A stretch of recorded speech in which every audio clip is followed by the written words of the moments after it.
You are now listening to the Someone's Favorite Productions podcast network.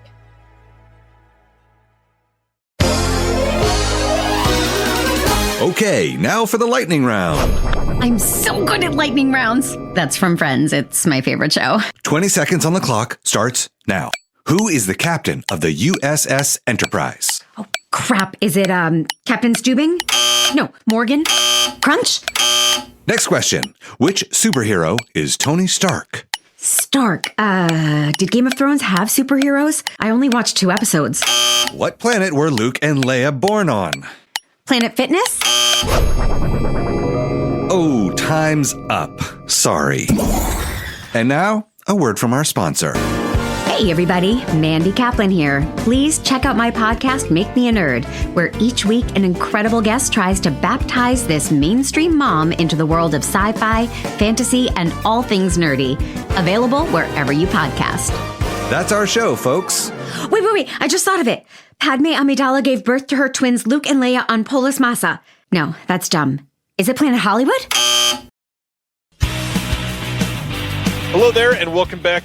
What is this place? Disconnected. Disconnected. Disconnected. Disconnected. Disconnected. Disconnected. Disconnected. Disconnected. Disconnected. Disconnected. Disconnected. Disconnected. Disconnected. Disconnected. I'm starting to feel disconnected. You have reached a number that has been disconnected.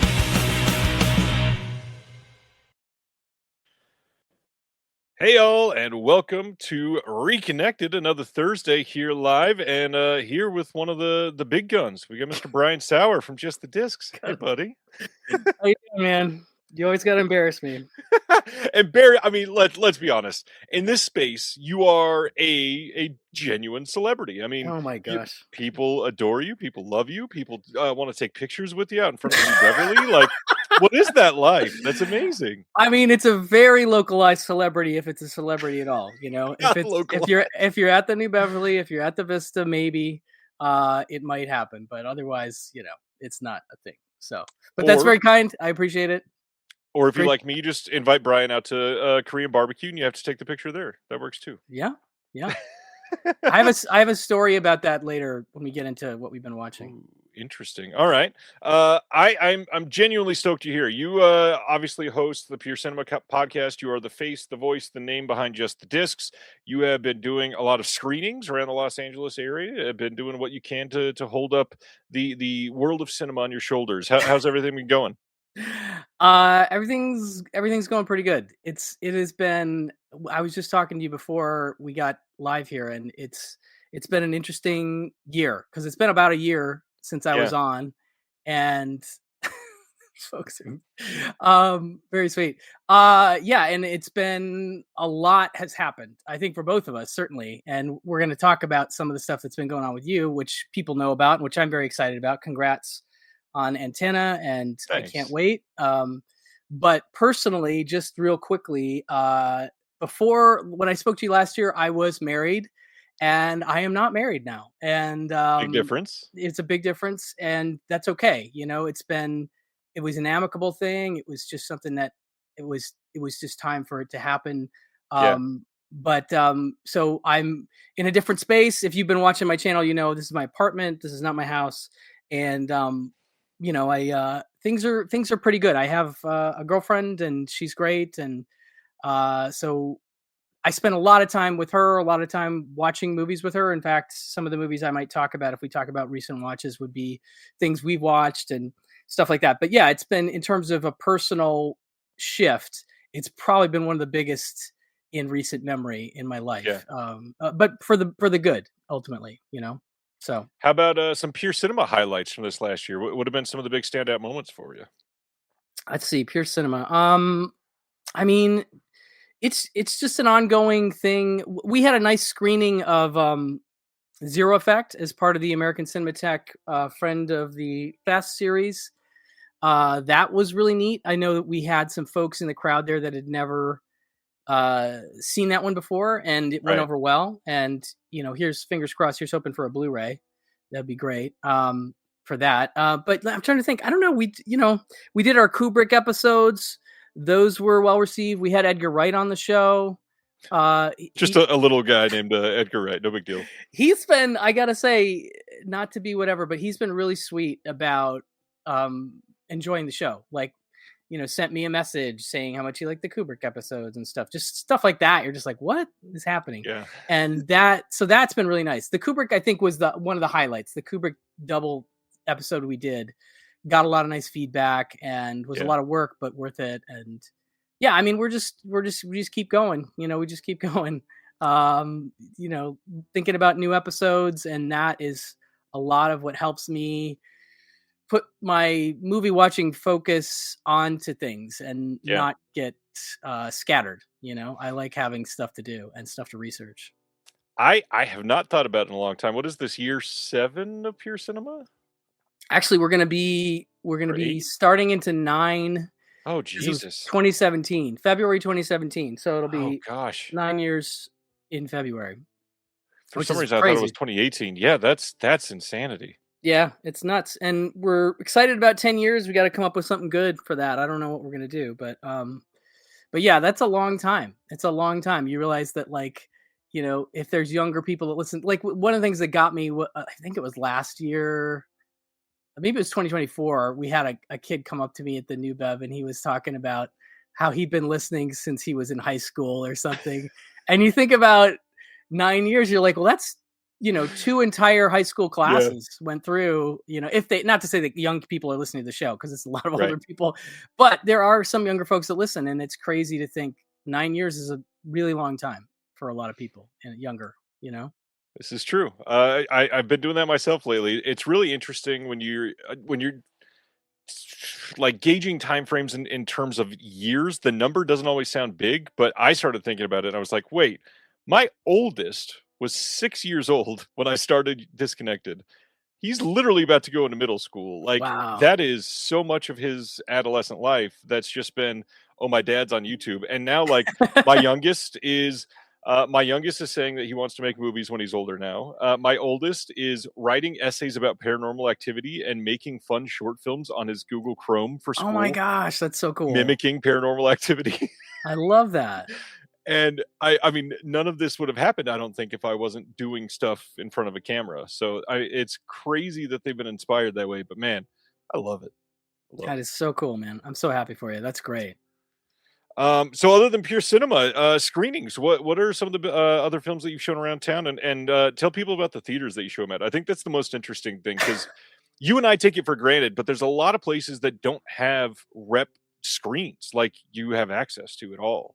Yeah, I mean, it's a pretty great setup in LA right now in terms of rep in general, but a lot of micro cinemas. The only public screening we did last year that I'm remembering is the Zero Effect, but I did do 2 private screenings at Whammy, which is probably my favorite micro cinema in town. There's a lot of good ones though, and there's several that I haven't even been to. There's like a place called the Eastwood that I gotta go check out still, and there's a bunch that I still need to try. But Whammy is literally about a 10-minute walk from my apartment right now, and great little venue. If folks don't know, it's like a video.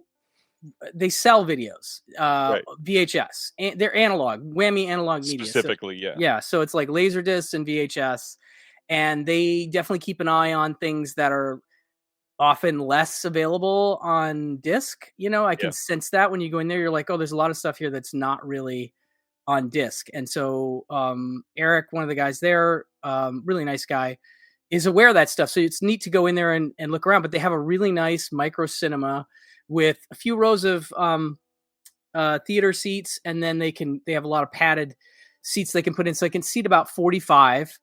And I did 2 screenings there last year. One was for my birthday, and I showed a movie called Thief, but not the Michael Mann. This is a 1971 TV movie with oh man, now I'm blanking on everything. Actually, I have it right back here. Hold on. There we go. Richard Crenna. That's who I was trying to think of. Richard Crenna, Angie Dickinson, Cameron Mitchell. I had a VHS of that. We played that off VHS. And then I got a file of Murder by Natural Causes, which is a really good '70s TV movie with Hal Holbrook, Barry Bostwick, and Catherine Ross. Kind of a death trappy kind of thing, but like a whole lot of fun. So I did that one, and it was so much fun. And Whammy is so affordable in terms of their rentals that I did another one in December, and I showed Cold Blooded, which to date I think only has this media book release. This is with Jason Priestley and Yeah, I remember your pickup video of this. God, that's so specific. It was a German release that you got. This one's I've been a fan of this one for, I don't know, 30 years. It's one that came out in 95, I think, and my friend that I was working with found it, and just a really interesting hitman dramedy. Yeah. Peter Riegert is the other one. Well, Robert Loge is in it. Michael J. Fox is in it. It's a really a movie that's sort of disappeared in a way, and that was a fun one to show. And then I showed Midnight Offerings, which is another TV movie with Melissa Sue Anderson. It's basically like, I would imagine the pitch was something like, what if there were two Carries? And it's a lot of fun. Brian is saying Cold Blooded has a Japanese laser disc. Very nice, very nice. Yeah, that's very cool. It just needs something else, so I'm assuming there's some issue holding it up, somewhere. But I'd love to see another release of it. But yeah, those were the main screenings I think I did last year. Those were a lot of fun. But Whammy is the best. If you come to LA, definitely check out Whammy. It's a blast. I was meaning the last time I was there to go to Whammy, and in fact, I set up an interview with the owner of Whammy to be able to shoot in Whammy, but we just we literally ran out of time, so I couldn't do it. But everybody seems to love those guys. Dying to go visit the next time I'm down there for sure. Yeah, it is, and like I said, check in with them about rates for rental if you want a micro cinema space to screen something. Yeah, that's cool. It does have a multiple cover art kind of thing for that media book. I almost want to get the other one too. I love the German media books where they're like, you know what, we're doing 5 covers, and if you want all of them, get it. And it's stoked. Yeah. Okay. Let's see what else. Tonight after announcements, we're going to be talking about underrated releases from 2025, underrated physical media releases. Brian has about 84 to share. I've got like 20, something like that I feel like not enough people are talking about.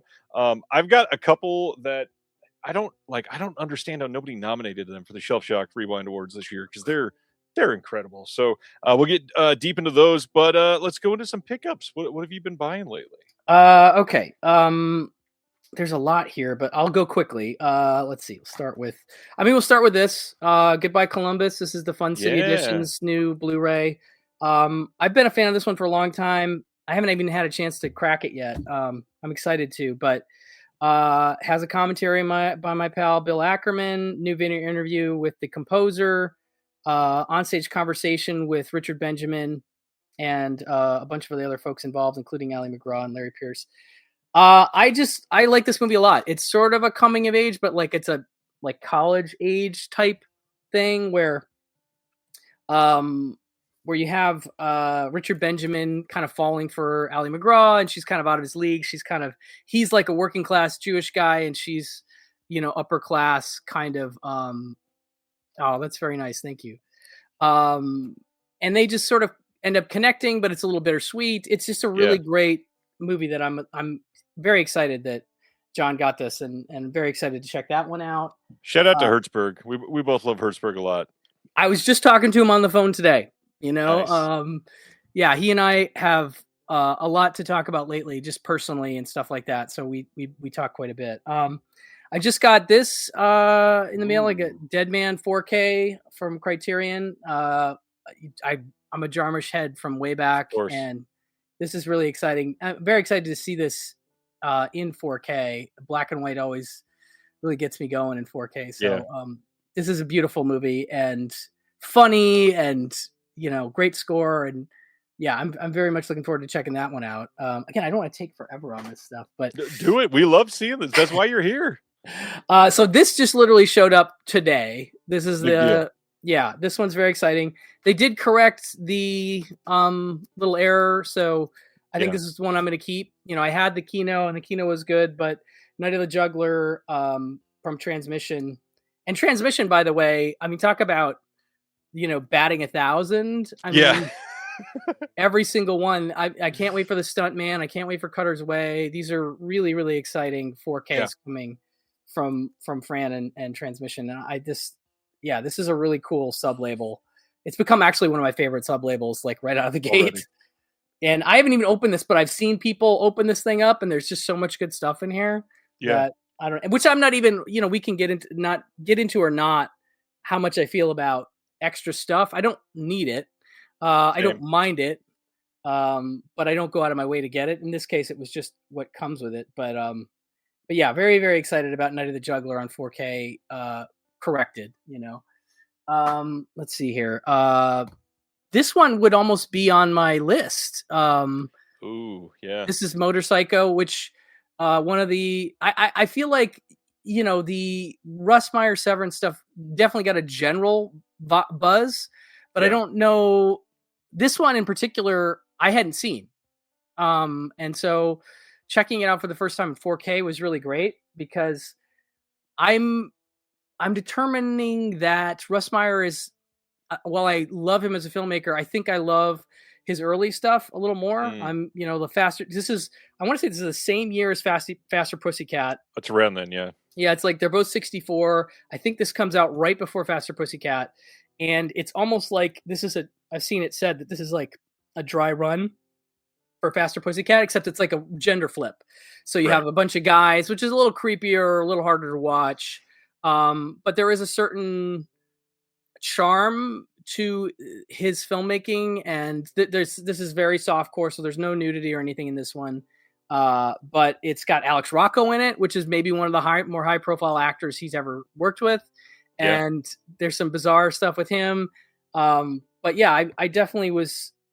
I do. Have you heard? I mean, I don't know that you can say, but for what you can say, have you heard if they're working on more or if it's still up in the air?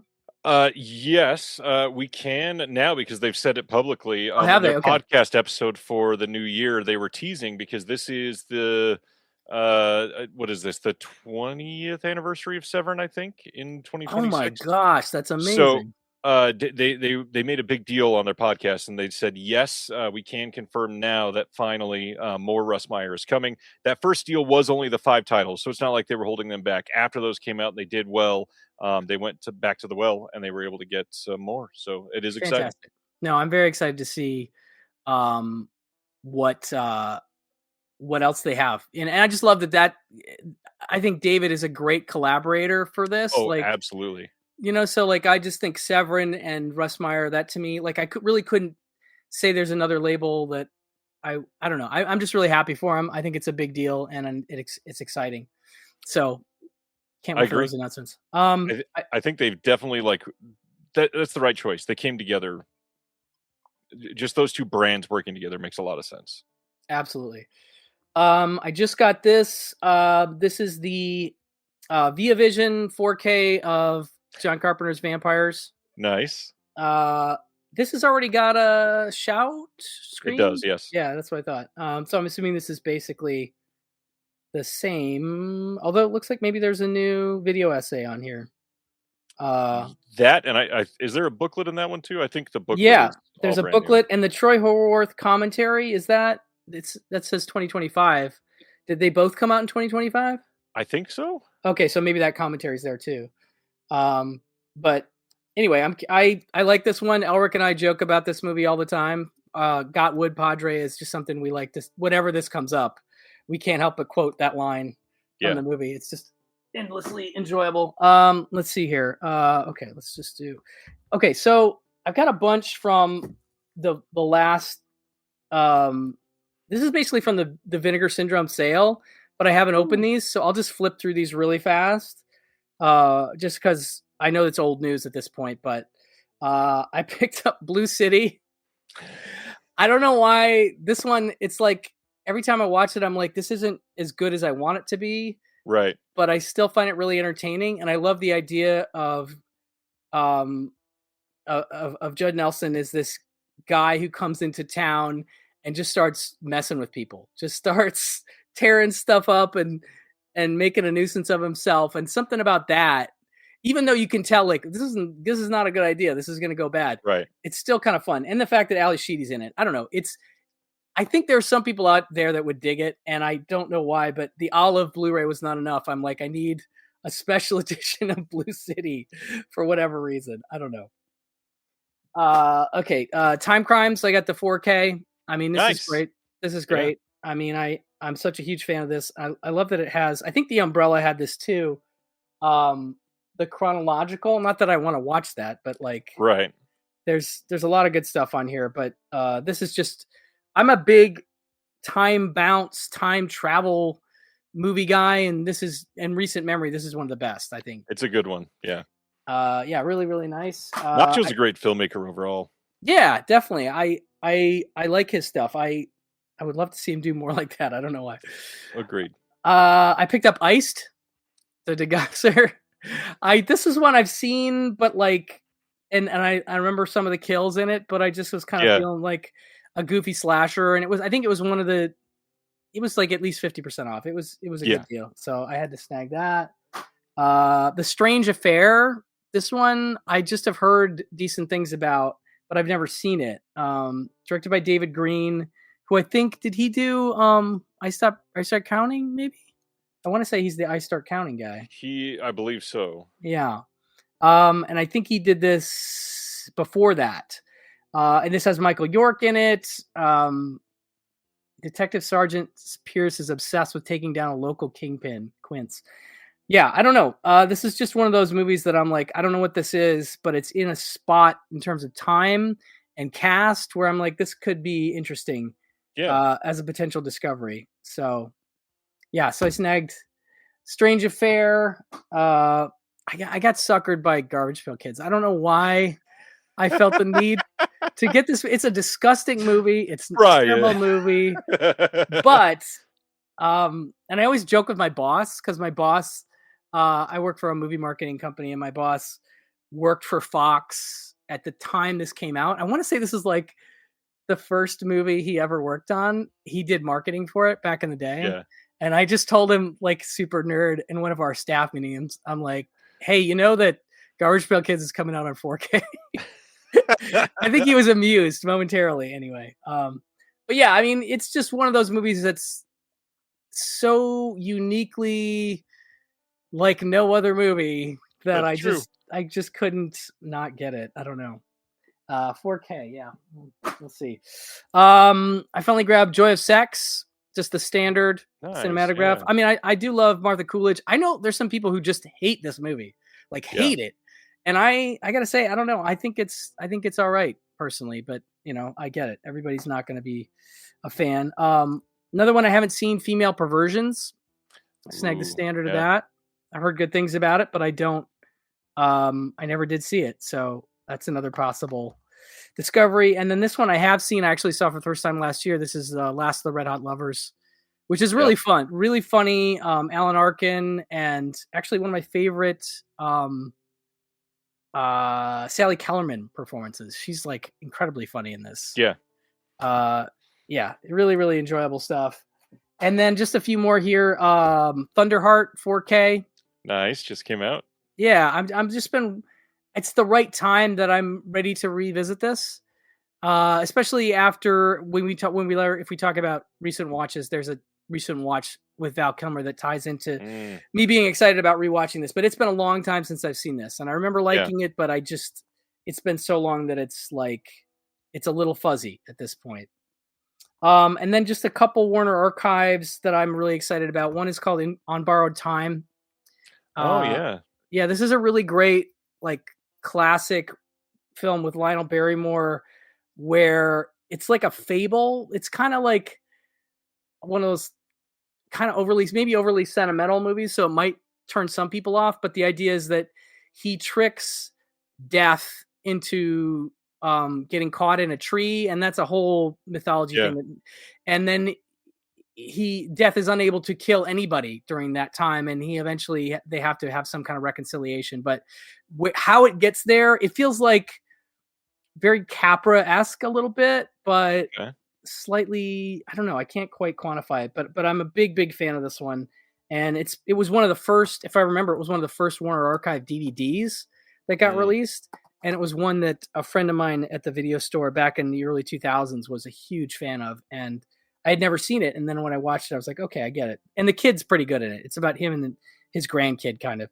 Right. And then I Love Melvin, which is Donald O'Connor from Singing in the Rain. It's like it's not Singing in the Rain by any stretch, but it's a fun Donald O'Connor as the star kind of movie, and he didn't have a lot of those. So there's some fun musical numbers, some fun dancing. And I just remember being this is another one that came out on Warner Archive DVD that I discovered through that and being like, oh, that's cool. Like, that's a lot of fun. So I Love Melvin. And then lastly, I have a paper. I finally got my hands on the Will Sloan. Oh, wow. Nice. Ed Wood book. Which Ed Wood, Made in Hollywood, USA. Will Sloan, for folks that don't know, great cinephile, but has a show called Important Cinema Club, which I definitely recommend. And is a great writer. Like if you like one of my favorite follows on Letterboxd, like he writes funny reviews. He can write insightful reviews, just a good writer. And so I'm very excited to dig into this because I've only read that it's just really well written. And he's just one of these guys who unabashedly loves Ed Wood, like not ironically, like really loves him. And so this has been on my want list for a long time. And I finally got a gift card and was like, I'm going to get me some Ed Wood. So I did. That's all I got. Sorry, that was a lot. But that's why we're here, buddy. Will Sloan and Justin just so good together. Anybody that's not Justin listening to Important Cinema Club, you absolutely need to. Yeah, definitely. Brian, inquiring minds want to know. Corinne in the chat says, do you buy most of your stuff or do you get a lot of it for free because you're famous now? I want to say it's probably like 60-40 buy to receive, something like that. So I do get some stuff. But not all of it. I'm definitely still buying quite a bit. I'm actually, this is a lot, but we're talking about like months worth here. So this isn't like stuff I got like last week. I just had stacks of stuff that I haven't gotten to yet. So I'm like, well, I'll just bring these on. But yeah, I do get some stuff sent for the channel and stuff like that. And that's kind of surprising to me always that people keep sending stuff, but it's very sweet of them. So I try to do my best. But yeah, so it's about 60-40, something like that. It's not too bad. I hope one day to get about 36% more, and then maybe I can match yours. I can't believe that's ridiculous to me, dude. That's the thing that I don't get at all. The work you do in the space. No big deal.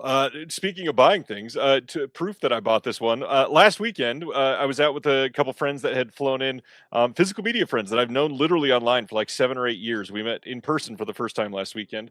I went and bought Dope at a local store. Dope, for some reason, is out of stock. Like most of the time online, you can't find it a lot of the time. And when you do, it's always like $17 to $30. Don't know why. This movie's great, and I've never got the release, so I was glad to be able to get this for only $10.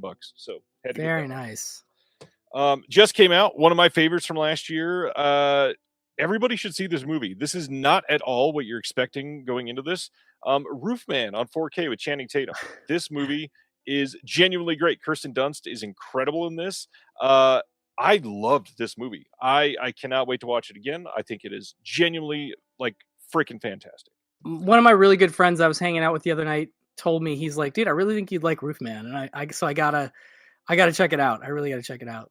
It is way better than the trailers made it out to be. That's for sure. Yeah, that's the thing. I mean, you never can tell now from a marketing campaign what you're actually in for. And if you let that, and I'm certainly, I've certainly done that where I've let a marketing campaign be like the thing that I go, I don't think I'm going to see that, and that's dumb. What are these people in marketing thinking, Brian? Like, if we ever knew.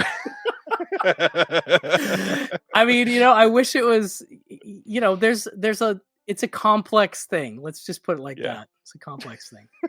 But by the way, Dope is a really cool movie. I sort of dropped the ball. Good. Yeah, it's slept on. I think it's been slept on since it came out. It is. Yeah. It was really and honestly, that is a perfect example of marketing kind of doing a movie wrong, because the trailer for that movie is like, it's a fun teenager hangout movie. You watch that movie and it is for like 6 minutes, and then that movie goes batshit in a way that you are not ready for. And it is great. Superbly acted, really great soundtrack, but the story itself in Dope is incredible. Absolutely. No, really good. I'm glad you brought it up. Actually, the movie that I just haven't thought about in a minute, but I really liked. Yeah. 3 from Lionsgate, 1 from Amazon because it's an Amazon exclusive, and then the other 2 straight from Lionsgate. The brand new 1408 4K Steelbook just came out. I need that. I need to see this. This just arrived in the last day. Kind of surprised. Debossed Steelbook. They actually went in to make it kind of nice. And wait, so that one's the Amazon exclusive, right? This is the Amazon exclusive, right. yes. I'm ordering and right now. This has the director's cut and the theatrical cut on 4K. And I think it was the theatrical cut was not even on the Blu-ray. So this had both of them. Oh, nice. And that's the one, by the way, when I got it, I texted Larry Karaszewski. I'm like, director's cut or theatrical? And he's like, theatrical, and he's like, it is the better one. Don't mess with that director's cut. The ending's different. And there are there's a big difference in the ending if you haven't seen it. And this is one that I actually brought up on when we had Edgar Wright on the show. If you want to check it out, it was when Running Man came out. And so we did Stephen King, and 1408 for me is still, I think, pretty underrated and underseen. Oh, it is. Yeah. These days, especially. Wow, $40? Is this $40? Is that is now the going rate for many of these steelbooks? And don't forget, before Best Buy closed down physical media, Lionsgate steelbooks were $22.99. Wow. All right. Well, I got to get it anyway, damn it, because I really love this movie. All right. Good to know. Well, speaking of incredible cinema, they also just put out the 4K of Cabin Fever in a steelbook, and this is the lenticular art on the front of this. And when you take the slipcover off, it is just the gore print on the front. I got to say, love this movie genuinely. I know if Erica's watching, she's gonna be cursing me, but I like Eli Roth directing this one. I got to say though, this whole lenticular thing, it's the lenticular itself isn't bad, but we are gluing this onto like barely a better quality than a Shout Factory slipcover. Oh. We can be doing better than that.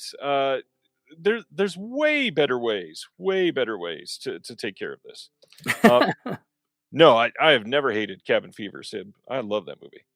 All right. Next from Lionsgate, this is my last physical media pickup that's not book or paper related.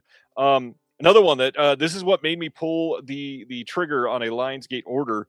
They put out Mystery Team on Blu-ray, and this movie is so damn incredible. Derek Comedy was a huge influence on my early comedy stuff, and I do still think it's incredibly weird that we have a Vestron video release of Mystery Team. But Childish Gambino, Donald Glover, whatever you want to call him, has risen to stardom in a way that if you told him on the Mystery Team days that was going to be happening, he'd probably believe you because he's always been that confident, but he'd be stoked. Genuinely incredible movie. Very, very funny.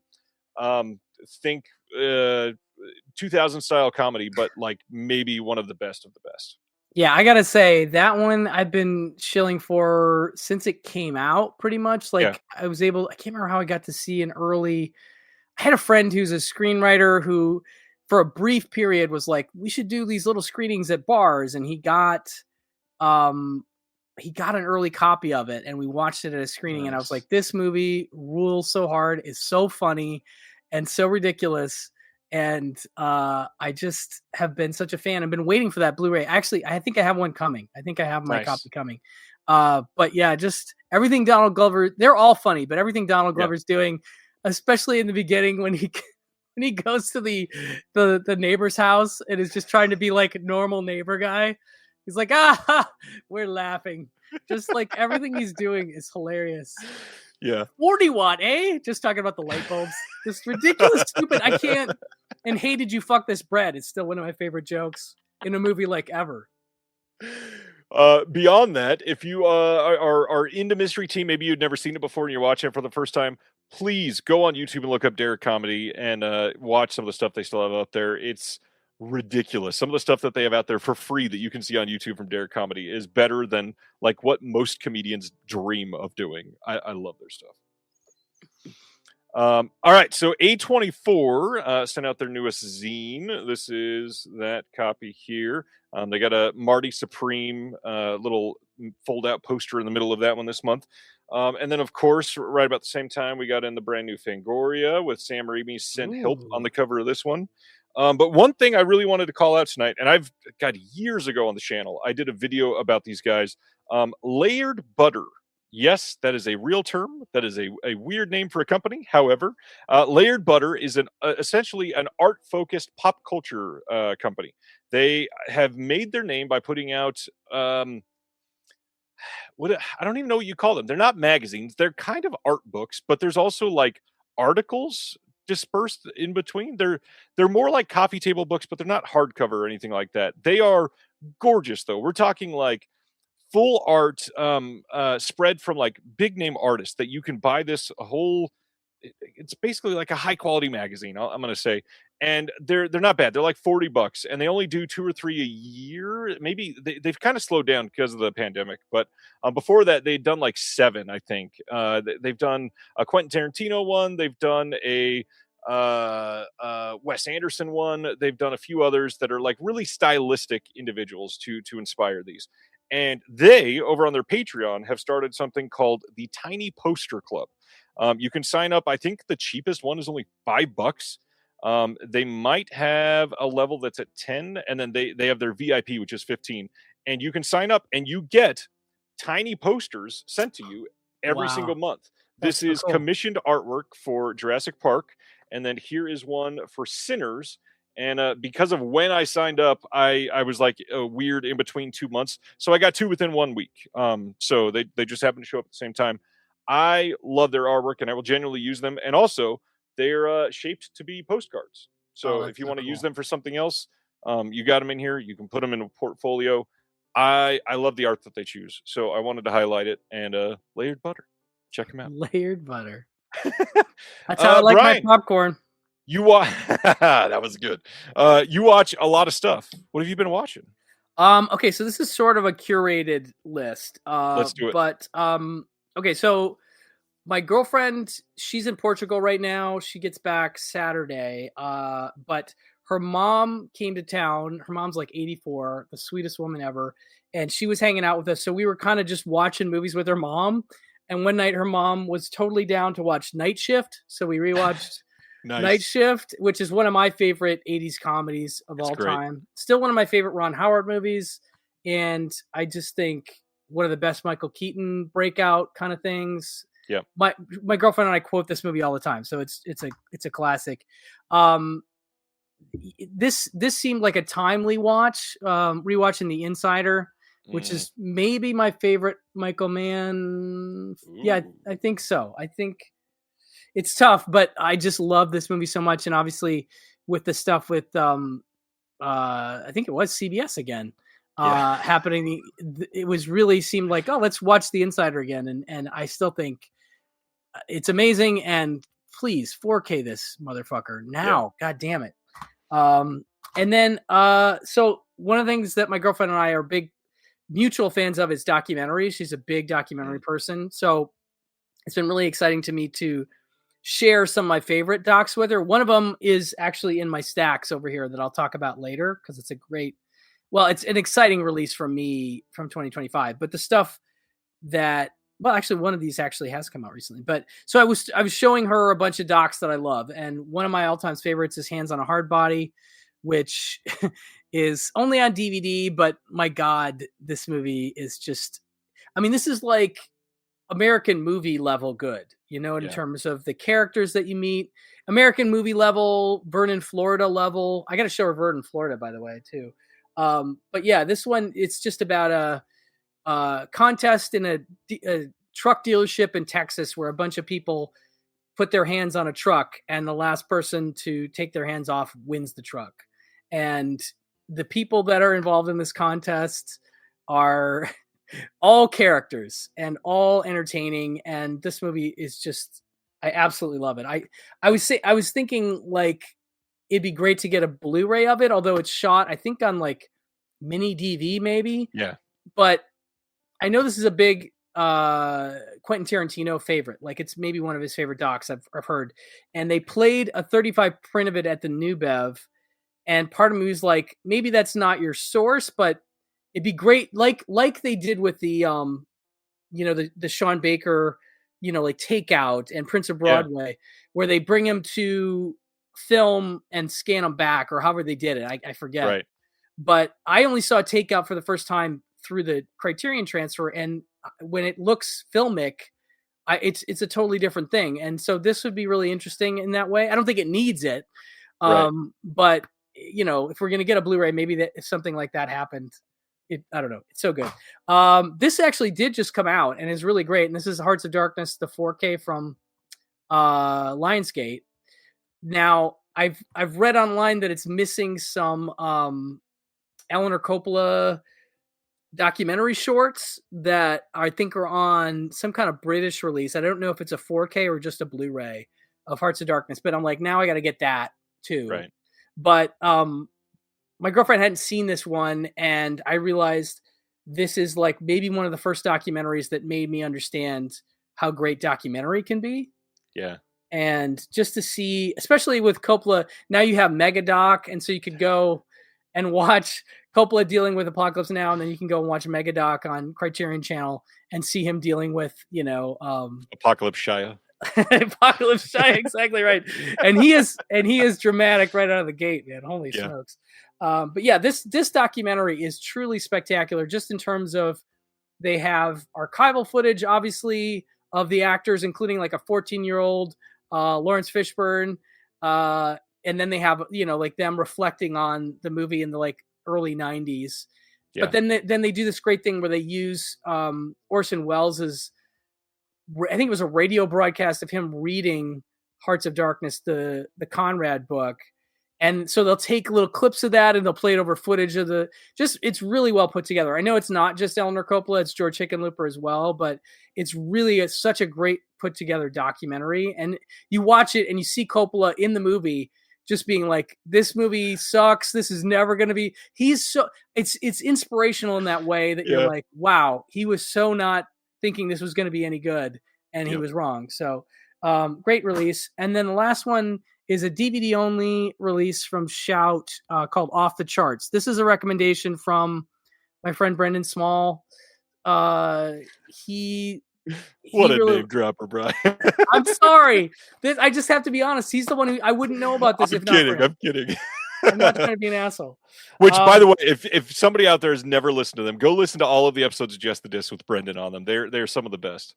You know what's funny is that I gotta say one of my favorite things that's come about because of the podcast, I think Pure Cinema first, and then Just the Disc, is that I've become really good friends with Brendan, and he's like a really good friend. And that's not a thing, but just a thing where I was like, no way could the guy who made home movies, which I love, and Metalocalypse, be a really good friend of mine. But like, he's really a close friend of mine. And this documentary is fantastic. It's short. It's like an hour long, and it's all about song poems. Basically, the services that you would see in magazines where they're like, send us your lyrics and we'll make a song for you. And so you get it again. This is like American movie type, characters, American movie, Fast, Cheap, and Out of Control, just people that are real characters. The people that wrote the songs are just completely bonkers, and the songs that they make are bonkers. And the people that make the songs, like the guys that actually record them and make them, they deal with a couple of those different companies. And it's just one of those things where you just are kind of like mouth agape, like, wow. It's one of those movies where you kind of feel bad while you're watching it, because you feel bad, a little embarrassed for the people in there, but they're excited about it. They're excited that their songs are real. And, so we already have like some inside jokes off this movie, my girlfriend and I. It's a really good, like, you can get it on Vimeo too, I think, but it's really recommended.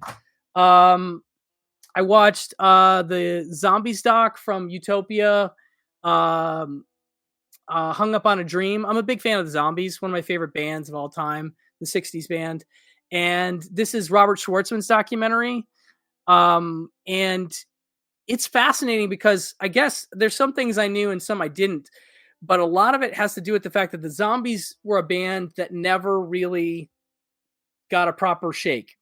Like they just, like, all their stuff gained popularity after the fact, and they just didn't get to celebrate their own legacy in its time. It's so it's neat to see them all interviewed and tell the stories of how the band came to be, but it's kind of sad to see just like, oh wow, they were not like the Beatles, like the people didn't know about them, and they actually had to go off and get real jobs after they made like Odyssey and Oracle, which to me is like one of the great albums of all time, and it just wasn't a thing. Like you find out that some of their biggest hits were picked up like much later, and they never really got to tour with them until much later, much later, like, within the last 10, 15 years.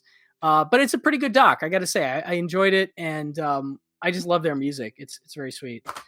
Let's see here. In terms of reach. Okay. So this is coming back to the Korean barbecue, where I met our mutual friend, Alex, for the first time.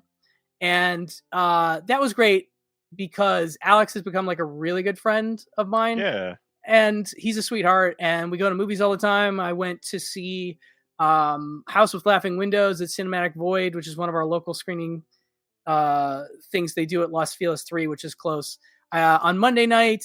And we had a really great day about a week or so ago, where we watched 4 movies. I can only talk about 3 of them because one of them sort of pertains to an episode that I can't talk about. But I'll show the movies that we did watch at his place. And it was fun because Alex is the kind of guy who's down for, 4 movies in a row. And it was, he's the great. I love Alex. Okay. So we watched Hitchhike, the 4K, which Alex hadn't seen, and which I was like, dude, this is so up your alley. And it totally was up his alley. I would, if I had to guess, it might've been the winner of the 4 that we watched. And this is a really great disc. I mean, not surprisingly, it's Indicator. They always do great work. Yep. Looks great. This movie was darker, but also funnier than I remembered, which is kind of messed up. There's definitely some stuff in it you feel bad laughing at, but I don't know. If you don't know, it's like Franco Nero and who plays his wife in this? I forget. Corinne Clary, I think. Yeah. So they're on a road trip in what is clearly Italy, but it was supposed to be playing for the United States. And their marriage is not in great shape. He's a magazine writer. He's a drunk. He's embarrassing, and he's chauvinistic, and he is an asshole. So they're already bad, right? And then they pick up David Hess along the side of the road, and David Hess in your car as a hitchhiker is a terrible idea in any movie.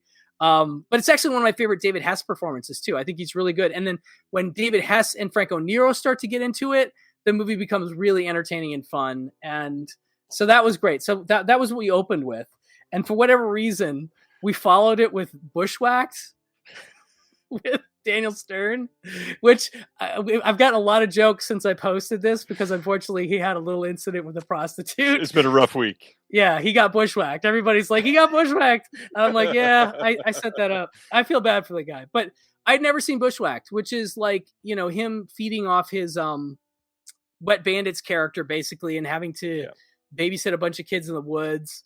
And it was super funny because I actually follow Max Goldblatt, and I've met him a few times, son of Mark Goldblatt, the editor. Max is an editor in his own right, done some prominent projects the last year or so. And I noticed that Max had literally, as we were watching this, had posted a story that was him on some podcast talking, because he's in Bushwhacked and he's in Heavyweights. And he was on some podcast talking about Bushwhacked, and I hadn't even seen it. It was some weird confluence of like, now he's the Sticky Bandit. Sorry. And it was just such a weird confluence of like, because he was like, I was like, dude, I did not see that at all. I had no idea. Right. And then he told me, even funnier than that, was that he had recorded that podcast literally like a year prior, and they had just put it out on that day. So there was some kind of Bushwhacked universal confluence that happened on that Daniel Sunday. Stern conjured it. I don't know what happened, but it was super funny. Anyway, it's fun. This is Adam Risky, who's part of the F This Movie podcast. Some of my favorite episodes of the F This Movie pod. Shout out to my friend Patrick Bromley, who's been on the show a bunch. But when he and Adam get together and talk about movies they watch, it's one of my favorite things to hear on their podcast. Adam's a big Bushwhacked fan. And so when I saw it, I had to let him know. And the last one I'll talk about that we watched together, Alex and I, was Spartan, the David Mamet movie, which needs a Blu-ray. Does not have a Blu-ray that I know of. Do you know of a Blu-ray outside the US? I don't think so. Yeah, I don't think so. I'll have to look it up real quick. I don't think so either. But the Val Kilmer performance that led me to want to catch up with Thunderheart ultimately, which is before this. This is actually one of the latter, almost latest Val performances where he's really good. And this is like sort of a Secret Service conspiracy movie, but like really well done. Like, I think a little slept on in David Mamet's filmography. Yeah, for sure. You know, I know Ben David Grabinski is a big fan of this one, and I think he did a screening in New York where he hosted it. Like, it's that good for him, that kind of movie. Right. I have to share this. I was cleaning my apartment the other day, and I was in my closet, and I was moving some clothes, and I had an iron that was on a shelf, literally, and it fucking hit me on the head. Like I was fucking Daniel Stern in Home Alone. I got smacked on the head with an iron. And I was just like, God damn it, this is not fun in real life. This is not something I'm happy about. So anyway, poor guy. Okay, two more really quick. I finally caught up with this, Scissors. Oh, nice, yeah. This is Frank DeFaletta, Phil Blankenship, my friend who programs at the New Beverly, who's on our I almost won myself. Yes, I totally did. Phil Blankenship's a big fan of this one, and he brought it up on like a Bonkers episode that we did, and it is Spartan has a Spanish Blu-ray. Didn't know that. Ooh. Spanish sometimes means not exactly legal, but yeah. Also, like sometimes like a 1080i versus an actual. Well, there is a German 4K Spartan from Studio Canal supposedly. Holy shit! Okay, well that's big news. Brian is buying that before the show's over. Yeah, I'm gonna get that. This is why I come on here. This is you folks got me here. This is great. I got to get me some Spartan 4K. Holy shit! But anyway, this movie is absolutely nuts. Sharon Stone and Steve Railsback playing twins.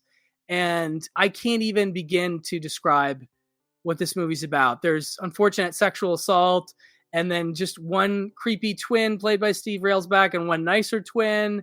And it's the kind of movie, this is made in 96. So, I mean, Sharon Stone's pretty well established at this point. You almost go like, what made her want to do this movie? I don't even know, but it's truly fascinating and off the wall. It's a Phil special. It's one of those movies where you watch it, and it's just like not like any other movie you've seen. And Phil has a knack for finding those movies. And so I finally saw that. And lastly, I saw this is a Warner Archive DVD, Love is a Racket. This is directed by William Wellman, and it's kind of a fun pre-code. I want to say it's a pre-code. I'm pretty sure it is. With Ann Dvorak and Lee Tracy. And yeah, I don't want to spoil it, but it's just sort of like newsmen. They do a lot of pre-codes with news guys, and Lee Tracy was really good as a fast talking newsman. In this case, he's like second fiddle to another guy, and I don't know. It was enjoyable. It deals with him having to his buddy who works at I forget the guy that plays this. Lyle Talbot? No, I don't even know. Anyway, I was looking at some William Wellman movies, and this was one I hadn't seen, and it was not bad. Love is a Racket. Anyway, that's a lot of me talking. Sorry. It's totally fine. We're going to have somebody else talk for just a minute, actually. It's not either of the two of us. Nice. What is great is that we've had a hell of a week around here. We had a fairly large announcement at the beginning of this week where I announced Antenna releasing. Here is the website.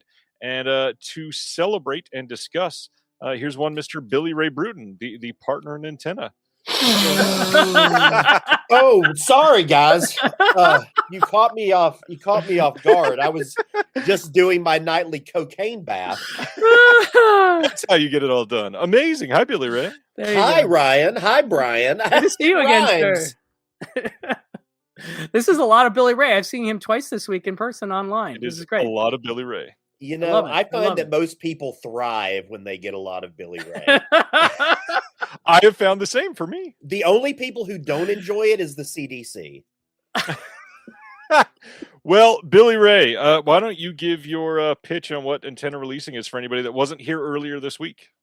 Yeah, so my first title is A Midnight Clear. It is a lovely Keith Gordon directed Christmas war film. Okay. I love that movie. So we're not doing that, even though I am surrounded by You physical can. media right now myself.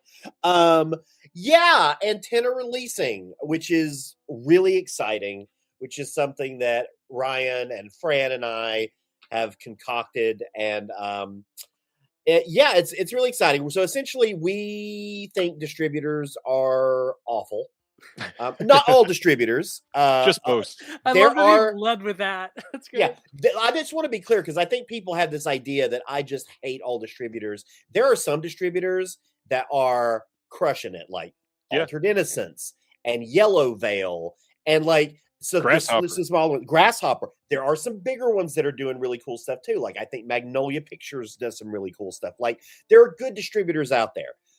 But unfortunately, over the last decade, we have seen the rise of predatory distributors, which are distributors that I define as distributors who are quite literally in the bulk business and only want to bilk filmmakers essentially out of every dime they have. And as we know, most filmmakers, when they finish a film, probably don't have half a dime, let alone a whole dime. And so we thought, well, let's try something that maybe is different and benefits the filmmaker in a more sort of partnership forward way, instead of bringing a film and the filmmaker on and then immediately turning antagonistic because we're the distributor. We know better. We have all the answers. We don't need to work with you. That's just nonsensical to me. Why would you not want to work with the people who know the film better than anybody else? So hence, Antenna Releasing was born. And we have our first title, Stolen Kingdom, which is incredible. It's one of the most fun documentaries you will see in 2026. I guarantee you. And if you are a Disney fan, you're probably going to just die in the theater. You might just pass away. It is truly the greatest combination of Disney fandoms, urban exploring, and true crime in all of the best ways. Yeah, it really, really is. It's such a crowd pleaser. I saw it, our film, Corner to the Stars, world premiered at Slam Dance 2025. Stolen Kingdom was there as well. So I got to see it in a packed crowd of 400 people.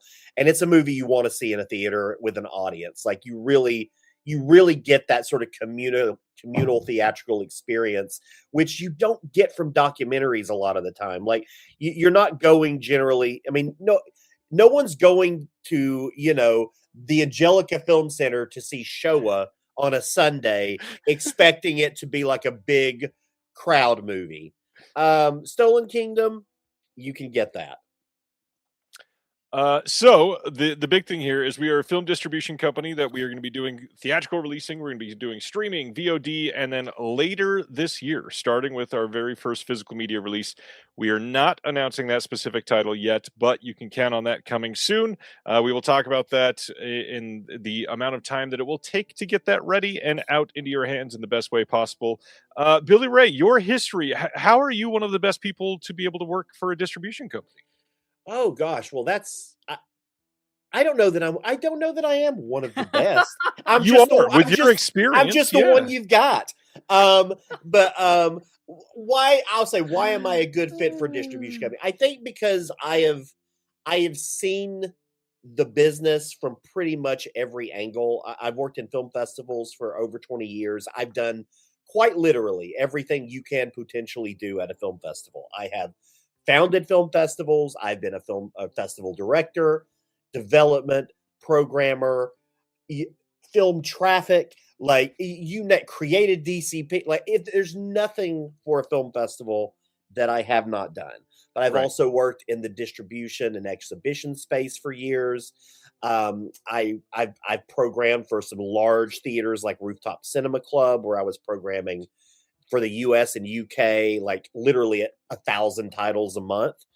And yeah, and I'm a filmmaker, which I think is probably the biggest feather in that cap, which is I am a filmmaker. I've written and directed a feature. I've produced features. I have worked with distributors in that capacity, and I know how difficult and uncertain it can be, especially for young first-time filmmakers. And so I kind of bring all that to the table, which I hope gives me a slightly different perspective than a lot of other folks out there. We'll see. I am, I personally think that I have good taste in curating films. I think if you're a Screen Drafts listener, you probably 50% of you probably agree, and 50% of you think that I was sprung forth from hell to ruin cinema for all eternity. But I like to think that I have pretty good taste. I guess time will tell. Beyond that, two things that I wanted to make sure that we covered tonight. One, I've gotten a lot of questions of is this just new films? And we are working a lot in contemporary cinema, but no, we are definitely working with a lot of rep cinema and catalog titles as well. There's going to be some stuff that will absolutely surprise you that we're able to get our hands on.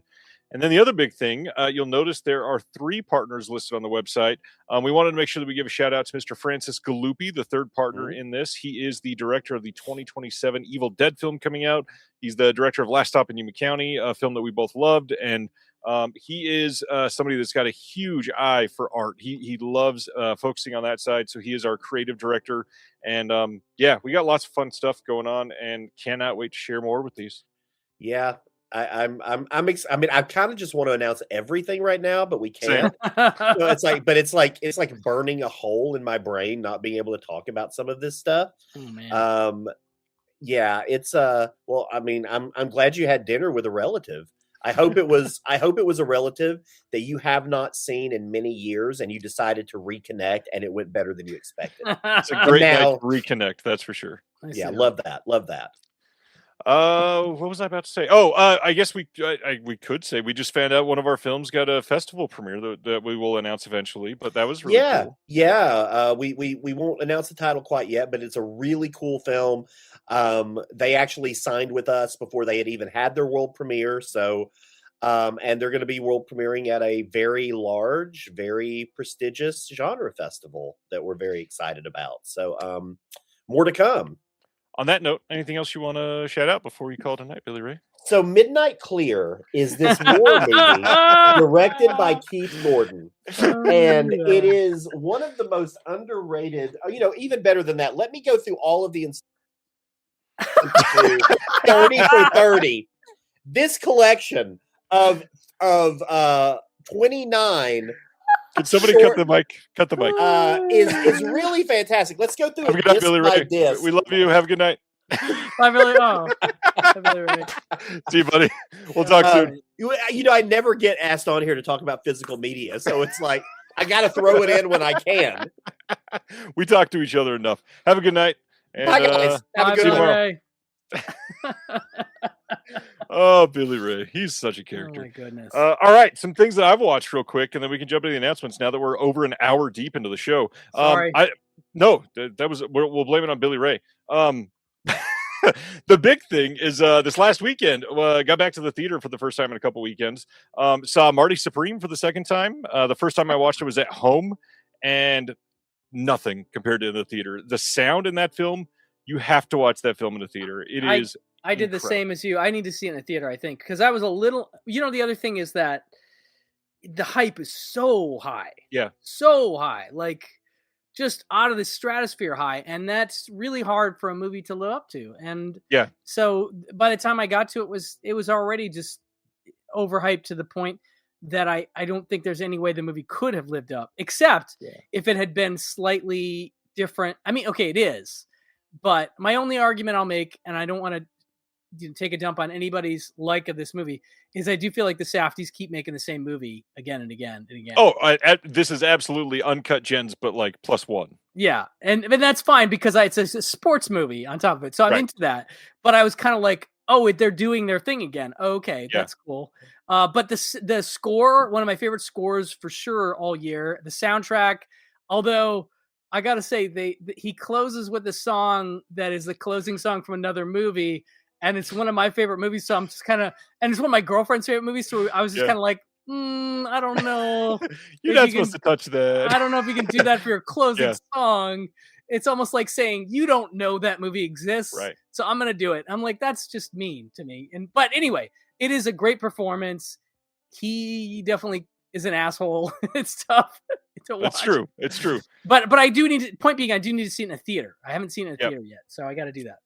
It was very, very good in the theater. I will say I loved it at home, but man, it was incredible in the theater. That's for sure. The other one went and saw Primate this last weekend, one that I had been eager to see, and I was pleasantly surprised. I expected this to be just like every we'll say every January horror release from the last 7 or 8 years, which is usually the dumping ground of some rough ones. I will say though, this is to me like Underwater, which came out in January in 2020, which was pleasantly surprised. So this one came and performed fairly well for the size film that it was. But the big thing for me is it wasn't ironic. It wasn't tongue in cheek. It wasn't played for laughs. It was a fairly straightforward horror movie. That's just an animal attacks film. It is formulaic in the way that it's supposed to be. I thought that it was pretty damn great. The score on this is incredible. The acting is very good and very heavy on practical effects. It. All of that to me sounds like a win. It's not a perfect movie. There are a couple sort of nonsensical things that you just got to be okay with. It's a freaking chimpanzee going on a rampage. That being said, if you just go expecting a chimpanzee going on a rampage, you will be surprised to how much that you like it, I think. Okay. The gore in this is very good. The acting is surprisingly good. The character tropes work very well with it. It's a great movie.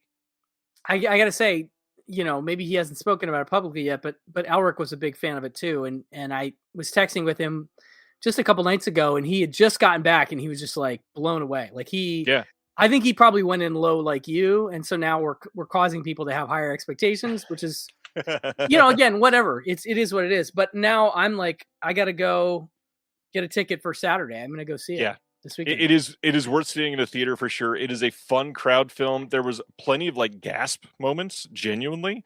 But beyond that, just like we just talked about with Marty Supreme, the score for Primates is magnificent. I believe they indicated today that Waxwork is putting it out on vinyl. If you are a vinyl person, this will be one that you want in your house. It is very much like a send up of classic Carpenter synthy riffs, and it works so well with this film. Okay. Yeah. Now you're selling me a little harder. This is good. I think you'll like it. It's a good time. Very pro disability. Like there's certain things in the film. One of the main characters is deaf, and there are things for the film that work around that, and not putting anybody down, which is kind of a tough find in Hollywood. I got to be honest. They don't really handle disability all that well. Not at all. No, that's impressive. That is impressive. Yeah. All right, I got to get on this. I got to get my AMC app open and start looking for where I can get my ticket. That's great. Incredible. Well, let's go through some of these announcements tonight. We don't have a ton to go through tonight, thankfully, but we got some big ones to talk about.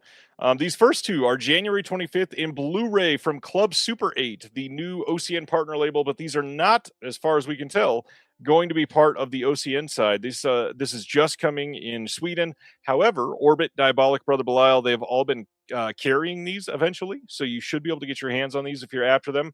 And I know I am, because there are some great people in the bonus features on this. So this first one is 1971's Forest of Beastly Desire. What a title. This is part of the Swedish Sin uprising from Nikatsu at that time. This is going to include a visual essay called Blonde Animals, Swedish Sin Through the Lens of Nikatsu Roman Porno by Johan Nordstrom.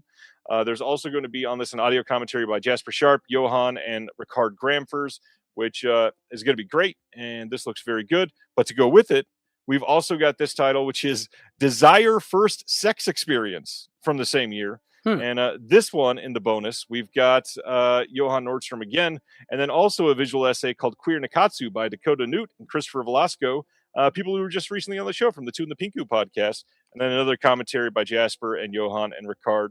Are you into the Swedish Poruno titles that they're putting out? I mean, no shade at all. Just not really on my radar at the moment, so I don't have a lot to say about these. They seem exciting for those that are, though. They seem pretty great for them. This will hopefully do pretty well for them. So these look good. They're coming out as part of like a series, so check those out. We already talked about Stolen Kingdom and Antenna. I will shout out antennareleasing.com. If you want, please go sign up for the email newsletter. We're going to be sending out regular newsletters and get everybody on board with what we got coming out. You'll be some of the first ones to know about it. It's going to be fun. Nice. Going to the next one. That was just a podcast experience. Go check out Beyond the Blood. They're great people. March 25th on 4K Steelbook, and then a Blu-ray case coming on the side of this. Imprint is releasing a Better Tomorrow trilogy over in Australia. Now, what's interesting is Shout released these, and they are pretty much identical.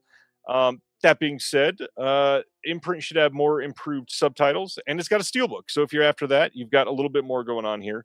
But also, don't forget, Arrow is also going to be releasing these. So if you want that, it'll likely be cheaper than this version. But it does look like a very solid release. I do love the art on the hard box on this. Yeah, and I have not seen the third one, I don't think. I'm pretty sure I haven't. So, curious about it. I've only ever seen the first one. So the second one is so much fun, man. You'll get a kick out of the second one. It's a blast. I'm dying to get these in. And the hard part is I'm trying to hold myself to wait for the Arrow, but gosh, the Shout factories are coming out so early compared to the Arrow. It's like, can I wait? Yes, Imprint releases are always quality. I agree there, Terry. And then after the Better Tomorrow trilogy, Welcome to Derry Season 1, we had announced a 4K Steelbook, a standard Blu-ray, and a DVD. They also just released that they're going to be doing a standard 4K after everybody was asking. So you will have a chance to get this. Don't worry about that. You can pre-order this on Amazon. This is coming on May 5th. That is the release date, May 5th from Warner. Okay.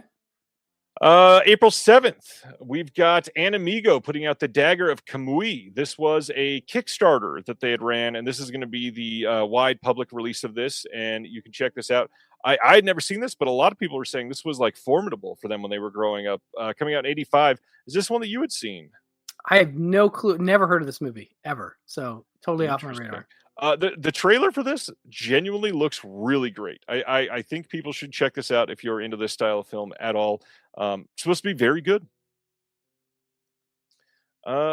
Next up is from this last year. Song Sung Blue is coming on February 17th on Blu-ray and DVD only, no 4K. This is coming from Universal. Kind of an odd choice because it seems like everybody that has seen this movie has sort of loved it. Yeah, but are the names not enough to put out a 4K? I don't know. It's Universal too, so I'm always worried with Universal that they could just come out 8 months later and put out a 4K. Is that something they've been doing with their new studio titles? Most of theirs, the horror titles were getting Blu-rays and then a 4K upgrade later, but this is the first time they're doing it for a title like this. Huh? Interesting. Yeah, I've had some friends see this and we're pretty big fans. Definitely the performances and the movie. So yeah. I'm curious. This is supposed to be great. We've got an audio commentary on here with Craig Brewer, the director. We've got extended performances on here. There's some featurettes. Overall, this looks like a pretty solid studio disc and one where I got to see the film at some point here. Terry is shouting out in the comments, check out The Secret Agent. Saw it last night. Fantastic movie. I will second that. It's a great movie. It didn't overall work for me as much as it's working for other people. But first of all, main character, incredible actor. I really hope he gets that Oscar nom next week because he deserves it. One movie that did work for me a lot from this last year, The History of Sound. This is getting a Blu-ray and DVD release from Mubi on March 24th. Did you see this one this year? I did not. In fact, I totally missed this one completely, and it's Josh O'Connor, who I like. So this Josh O'Connor, who was in like 3 or 4 films this year. Absolutely, he's having a big year. Yeah, it is him and Paul Mescal, which I love both of these gentlemen. This movie was great. It looks like there are 0 extras on this release, which kind of hurts. But check out The History of Sound. It is a very slow movie in the way that it's not action-packed or anything, but this is one of the best character pieces of the entire year. It really gives you enough time with each of the characters to feel all of the emotions that they're feeling. It's just a wonderfully put together film. Nice. Next up, also from this last year, The Carpenter's Son, starring Nicolas Cage and FKA Twigs.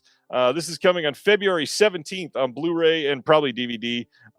I did not get to see this one. It is one that I've heard is not very good, but I do want to see it.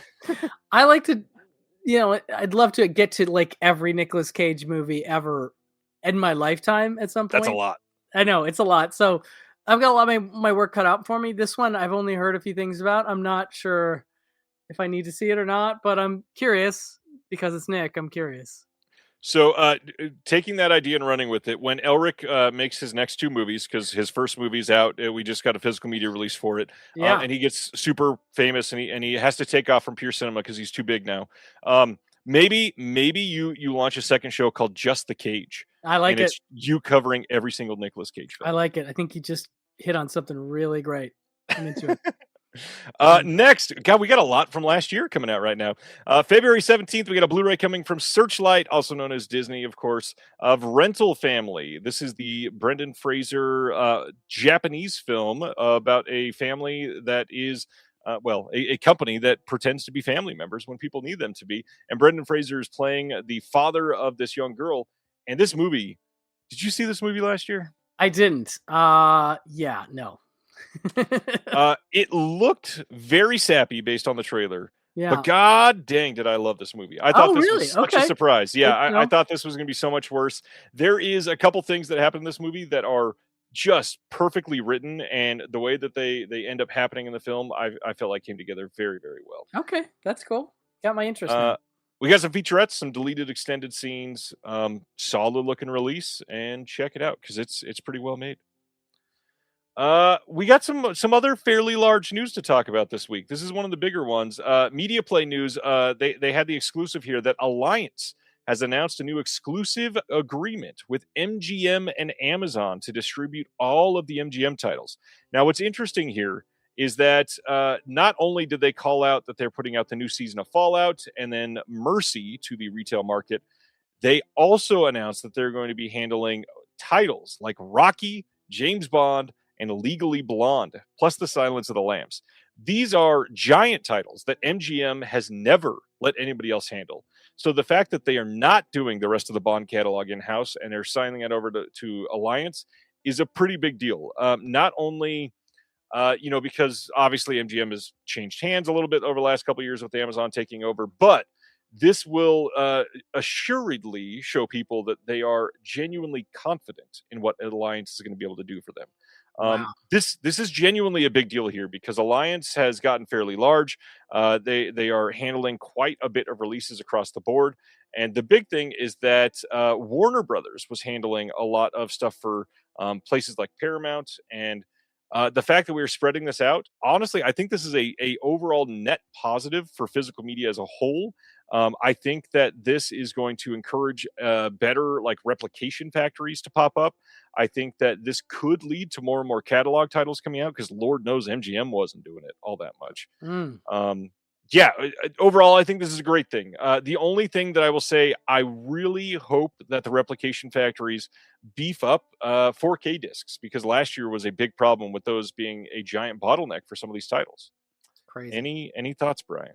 I mean, it's exciting. I had not heard this news, and I would love it to be a boon for the, like you say, the replicators and people doing the media to just help the hobby, not the hobby, just help physical media in general, Yeah. I would love to see that. So, and we've already seen some of this. We've already seen some of the MGM titles getting announced last week. We just didn't know that it was going to be through Alliance. Alliance, that's the word, which one of them was never on Blue before. So the fact that is happening, that is pretty exciting in and of itself, because that means it's not just going to be rehashes of James Bond releases every 3 weeks, which honestly, I know a lot of people love Bond, but they've been released to death, and there's still a lot of titles from MGM that have never seen the light of day. Yeah, no, I'm with you, man. I'm with you. All right, this is a good thing. And moving on, Lionsgate Limited announced that on February 17th, they are putting out this 4K steelbook of The Doors from 1991. How do you feel about this art there, Brian? I think it's interesting. I don't know. I guess I'd have to see it in person. I can't really get a great read on it here. I mean, I'm very pro Val. Okay, well, thank you for that. I mean, maybe not as hot on the crazy psychedelic hair. I don't know. But it's another one that I've been just a great Val place recently. Yeah. Because my girlfriend and I both love Real Genius and we love Val, and I showed her Kiss Kiss Bang Bang for the first time, and so I've just been kind of in that place where I'm just watching a lot of Val, and I'm long overdue for a rewatch of The Doors. So it's exciting on that level for me for sure. It's a good movie. I don't hate this art necessarily. I totally agree with Terry, by the way. MGM should put out Darker Than Amber if they control it, because that movie's amazing. Yeah. I don't hate this. I do want to see it in person. I like the fact that they're at least being playful with the slipcover, making it reveal the crazy Jim Morrison colors. Yes. I will admit, in the marketing, this does kind of look terrible. Just gonna say it. Okay. They've got a couple exclusive extras on here. We got a Oliver Stone director's intro, and then we've got Val, Oliver, and Jim, the making of Morrison. It's a good movie. The only thing I'll shout out here, Lionsgate has already released this on 4K way back in 2019. Oh. I really wish they focused just on films that have not been out on 4K. Like, we don't really need a rehash of The Doors with a couple new extras at this moment. Fair. That's fair. There are so many things that Lionsgate owns the rights to that other people would love to release that they're just sitting on. Come on. No, there's a lot of good stuff. There's a lot of good stuff in there. And I do hope that they are going to dig into that catalog. And getting stuff like Mystery Team is exciting to me, because it's indicative that they're looking at what they got and going, okay, this is interesting. Let's put this out. So, yeah. Bruce Holicek wants us to say that the art is shit. I will say, I don't think it's shit. I want to see it in person before I say that, but I won't, because there's no way I'm buying this. Hopefully it looks better than that, because I at least in the marketing, the colors are terrible. I cannot. Yeah. All right. Another great movie from this last year. We got a 4K Blu-ray and DVD coming of Hamnet. This is rumored to be coming in March in the UK. It'll likely be the same time for the US. We don't have marketing and stuff for all that. I'm betting that they're waiting for next week to see if it's been nominated for Oscars, to throw a couple laurels on the front and ride those coattails before they actually announce it. But great movie. I thought this was really well done. Chloe Zhao, another Paul Mescal film. Jesse Buckley can do no wrong. Did you see this one? This is another one that I haven't gotten to yet, but I've only heard good things, especially about the Jesse Buckley performance. And it sounds like she's a lock for at least a nomination. At the very she deserves it more than most. I think other than her, the only other one that I really hope comes out on top is Amanda Seyfried in the Testament of Anne Lee. That was my favorite from last year. Wow. Sure. Okay, cool. Another one I still need to see. I'm behind on my new movies. I'm definitely up on old movies, not as up on new. Yeah, I flipped that myself this year. Usually I'm the same way as you, but I got to see way more in theaters than I expected, for sure. Next up, one that I'm sure Brian has seen at least 3 or 12 times. March 24th, there is a 4K and Blu-ray coming in the U.S. from Kino of A Bridge Too Far from 1977. Have you seen A Bridge Too Far, Brian? That's a good question. I think so, but it's not immediately accessible in my memory. So I do need a rewatch. I know that Imprint put out a nice 4K of this last year, like with an extra disc and everything. So, but I like war movies, and this is one of those like all-star cast war movies. I mean, this cast is insane. This is one of the craziest casts of all time. Literally. Look at that. It's just ridiculous, you know? I want to rewatch it, and it's directed by Attenborough, so that's good. That's good news. The first time I saw this poster for this, I laughed because I said, you know what, this poster on the front looks like the back cover of an Indicator release. It's just like a giant block of text. Mm-hmm. We also got a new audio commentary on this one by Steve Mitchell, and then the author Stephen J. Rubin, as well as some other extras. And they did carry over a couple of the things, nowhere near what Imprint had. Imprint had an entire other disc. That release is just legendary. If you love this movie, or you think you will love this movie, that is by far the one to go for sure. Another Kino. On March 17th, we got a Kino Classics release of The Thief of Baghdad from 1924. This is being shown as a brand new 4K restoration on this one. All of the extras on here are older, carried over from previous releases. But Douglas Fairbanks, Thief of Baghdad. You seen this one? You know, I don't think I've seen this version, although I do love I think the next version, the later version. The 40s, yeah. Yeah, that one's great. But I'm excited about a restoration from Kino.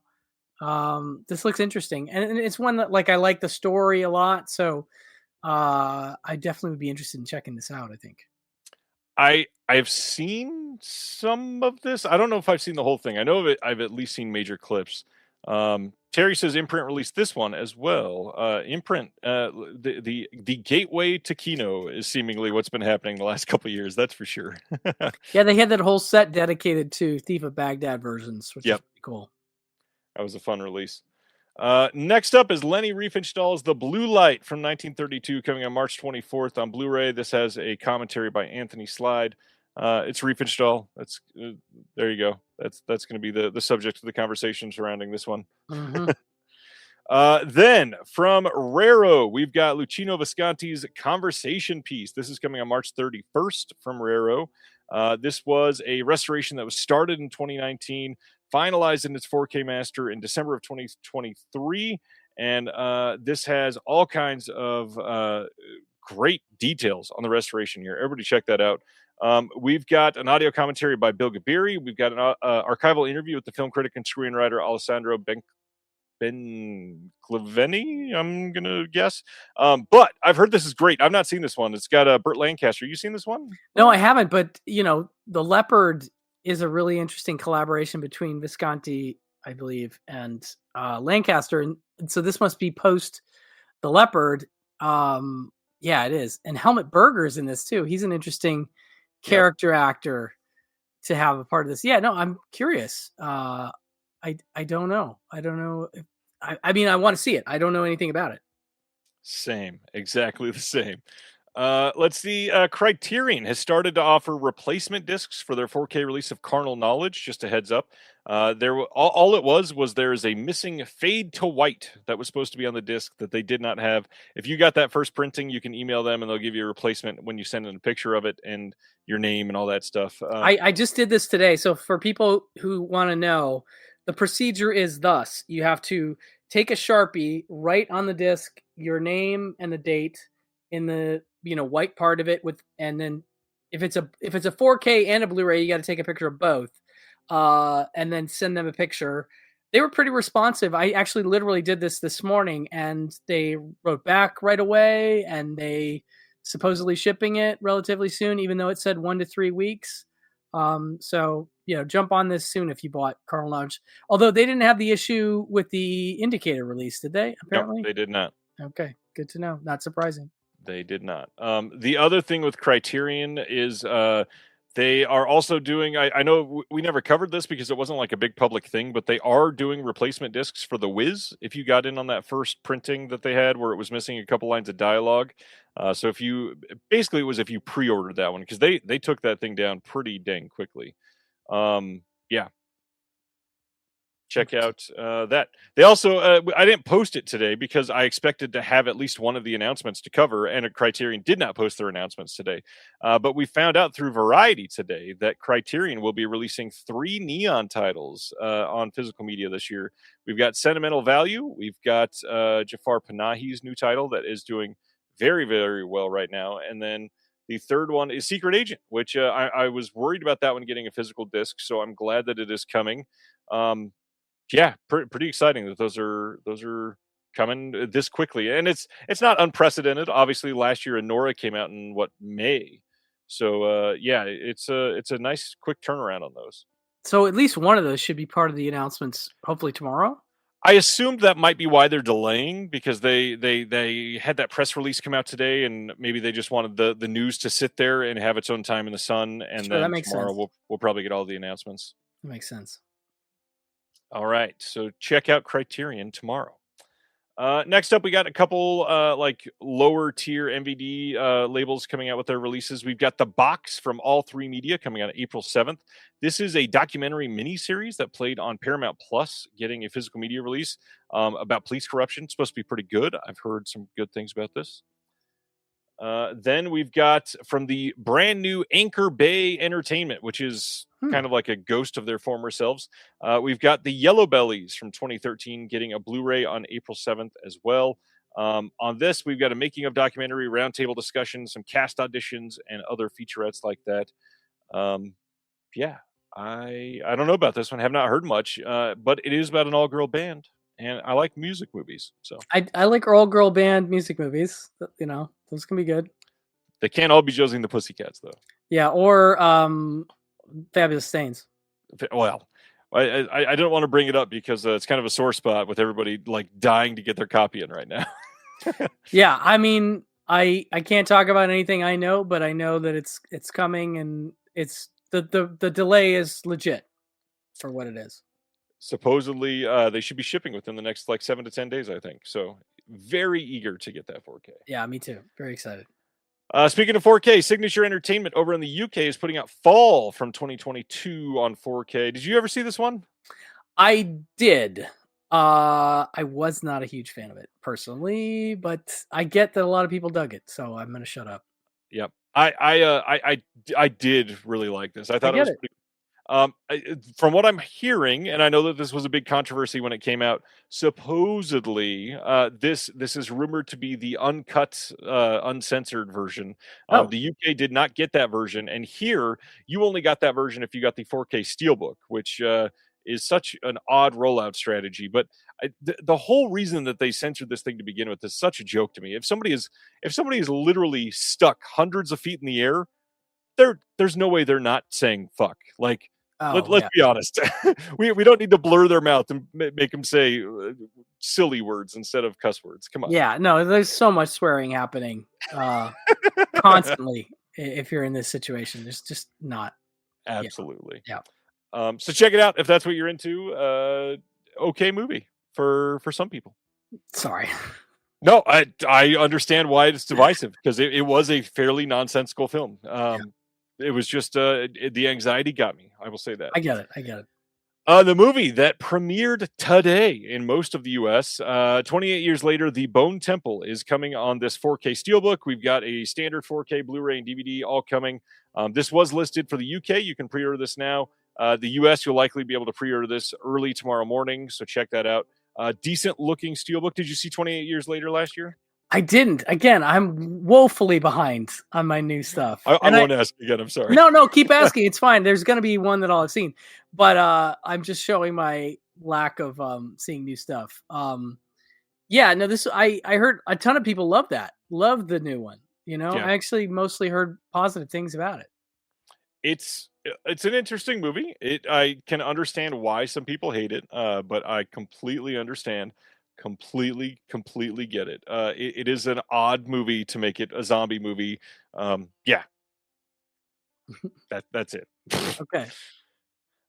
Next up, some more from Imprint Asia. March 25th, they're also releasing Riding Alone for Thousands of Miles. This is from 2005. This is the first time on Blu-ray anywhere in the world. This is by Zhang Yimou, really great Asian director that got the Collaborations box set from Imprint a few years ago. And again, brand new, first time on Blu-ray anywhere. That's pretty dang great.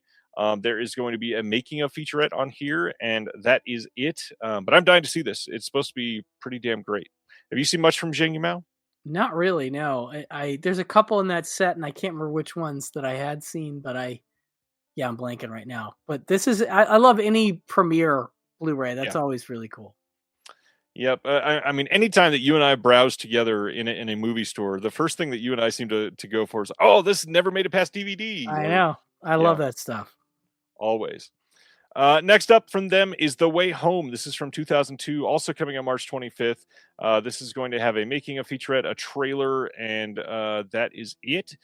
This one sounds really great. It says the South Korean drama, written and directed by Lee Jong-kyung and starring Kim Yul-boon and Yoo Song-ho, was the winner of the Best Film at the Grand Bell Awards. This is the story of a 7-year-old boy, Sang-woo, born and raised in the big city, and his mute grandmother, who has spent her whole life in a small rural village. At the age of 78, the star of the film had not only never acted before, but also never even seen a movie. Discovered by the director in a country village, she received critical acclaim and was nominated for Best New Actress at the Grand Bell Awards. That's just a fun story. I like it. Yeah. Heartwarming. All right. Next up, some discotheque announcements. These are all coming on March 31st. All of them are on Blu-ray only. This first one is going to be Voltes 5. This is from 1977 and 78. There is going to be all of the episodes on here. 3-disc release. I don't remember. Are you much of an old anime person? I like old cartoons, anime. I'm mixed on just as a personal taste kind of thing. Yeah. So this looks a little bit like G-Force to me or Voltron, and so It does. I'm intrigued by both Yeah. potential things. Well, if you're not intrigued by that, how about SARS Wars, Bangkok Zombie Crisis? What? This is from 2004, when there was never a worry about SARS viruses at all, of course. This looks hilarious. What the hell is this? That's crazy. Yeah. This looks wild. Classic discotheque. Next up, Bangkok Dangerous. You've probably heard that title before. But it's not that one, right? The one and only Nick Cage. This is the original, the one that was a remake of. This is from 2000. Oh, cool. I didn't even realize that was maybe I did realize that was a remake, but totally got pushed out of my brain over time. Well, to be fair, there was also a lot of Asian remakes happening in the U.S. around that time. So this is about a deaf-mute killer stalking the glittering rain-slick streets of Bangkok, guns blazing in total silence. One man, no words, zero mercy. I think I need to get this. That's for sure. Okay, cool. Next up, Cutie Honey Tears.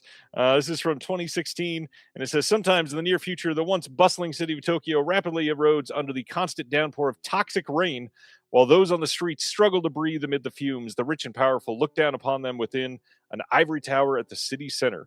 With Tokyo under the thumb of a merciless android and her countless assault drones, scant few have dared to buck the status quo. That is until a daring reporter comes across a mysterious woman who just might hold the key to the city's salvation. Not the story I expected when I read this title the first time, but it sounds interesting. Sure. Yeah, based on that synopsis, yes. I'm very curious to check this out. It is a good time to push back against fascism, that's for sure. Always. Next up, if you are a fan of Lupin the Third, you're going to love these next two titles. We've got Lupin the Third versus Cat's Eye from 2023 coming on that day, and then not this one. I apologize. I forgot the order they were in. That'll be the next one. We've also got Zone of the Enders Perfect Collection from 2001. This contains 2167 Idolo and the complete TV series Dolores 1. But the other Lupin the Third is the TV Specials Collection number 1 from 1989 to 1993. They are just releasing all kinds of stuff over at Discotheque. If you're into crazy, yeah. I mean, at least Lupin the Third is something I'm aware of. I have never seen any of it, but I swear I've read the title Lupin the Third associated with like 807 projects.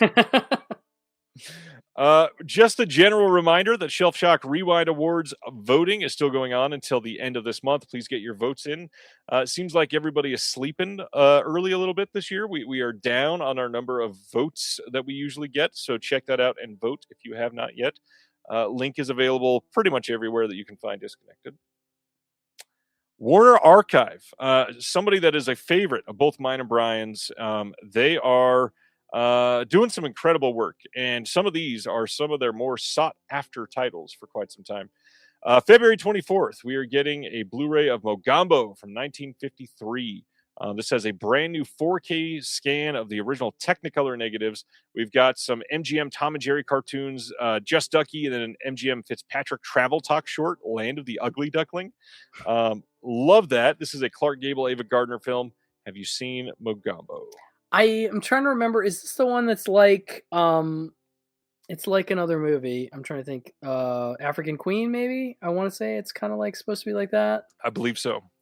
Have I seen it? God damn. I'm not 100% sure that I have. Not 100% sure that I have. I want to see it.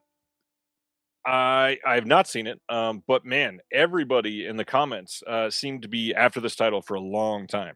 So I'm glad that people are getting this one. And then this is another big one, Stranger on the Third Floor with Peter Lorre, coming on February 24th on Blu-ray. This is also 4K scans of the original nitrate camera negatives. Nice. Big deal. 3 episodes of Peter Lorre starring in the classic radio series Mystery of the Air, Beyond Good and Evil, Ooh. Crime and Punishment, and Mask of Medusa. I love the archival stuff that Warner Archive puts on these discs. Me too, especially when it's that radio stuff. That's really enjoyable stuff. Yep. This is another one that I'm like, did I see this or not see this? I can't remember, but I love Peter Lorre, so I may be surprised when I watch it and go, oh yeah, I have seen it, but I'm definitely going to get it. Peter Lorre, always great. One that I always appreciate. However, this is showing my vulnerability here. This era of film, I've probably seen many of these, but they blend together so much. I never truly know. It's rough because so many of them are the same story, literally. Like some of them adapted from the same exact script, and it's like, God, this is tough. Sorry, I was just noticing Aaron was commenting about these titles, but also he said he got his standard Fabulous Stains today. Orbit was sending them out. So Orbit got theirs in super early. Very cool. Next, I've been loving the Warner Archive animation that they've been putting out. Specifically this last year, they've been hitting them hard. They are putting out the Loopy de Loop, the complete collection. This covers from 1959 to 1965. I know that I've seen this. I am not like in my mind being able to picture any scenes from this one though. This is one of the earlier Hanna-Barbera releases that they've been working on. So this is a must for me. All of their animated stuff over this last year has been stupendous quality. Yeah, no, I love their animated stuff. I mean, I love just about all of it, honestly. But this is one that came out on DVD. I had not seen it. Now, I want to say this is a series that was theatrical shorts and not TV, but maybe they include some TV here. I don't know. But that was one thing that stood out. What does it say? 48 theatrical animated shorts. There we go. So that's crazy. So yeah, a rare case of it not being a TV show, but actually a theatrical cartoon that you would have seen in theaters. Yeah. I imagine they ran them on TV at some point too, but of course. But yeah, that's exciting. And it was fun. I remember the DVD being a discovery for me and digging it. So I'm very much looking forward to this one. Big time. And then their last announcement from this month is Tarzan and His Mate from 1934. This is a big one. I know a lot of people are waiting on all of the Tarzan films to come. I'm hoping that everybody gets them. It seems like they're making them at least a bit of a priority. This one is going to have MGM Shorts, The Spectacle Maker, and What Price Jazz. This is a brand new 4K scan of the Best Preservation Elements release. Not much to say. This is just a huge deal. Absolutely. No, I'm a big Tarzan movie fan, and I became so because of the proliferation of Tarzan releases on DVD from Warner Brothers. They had the 2 box sets. They had a bunch of one-offs from Warner Archive on DVD, and they've done a bunch on Blu-ray as well. Not a bunch, but a handful. I mean, more. I would love to see more. I think they're a fascinating series of films. I enjoy Johnny Weissmuller, but I also enjoy Gordon Scott. I also enjoy I'm blanking. Jock Mahoney. A lot of the different guys that played Tarzan I find interesting. This is one of the best Tarzan movies in my mind. When is it 34? 34, yeah. Yeah, so it's like right on the cusp of the code, and it's pretty racy stuff. I mean, there's definitely some stuff that's gonna be kind of crazy for some folks, and this one in particular is pretty nuts, but I think one of the stronger entries in the classic film series for sure. You heard it here first. Brian says Tarzan is pretty nuts. All right. We've got just a couple more things to talk about.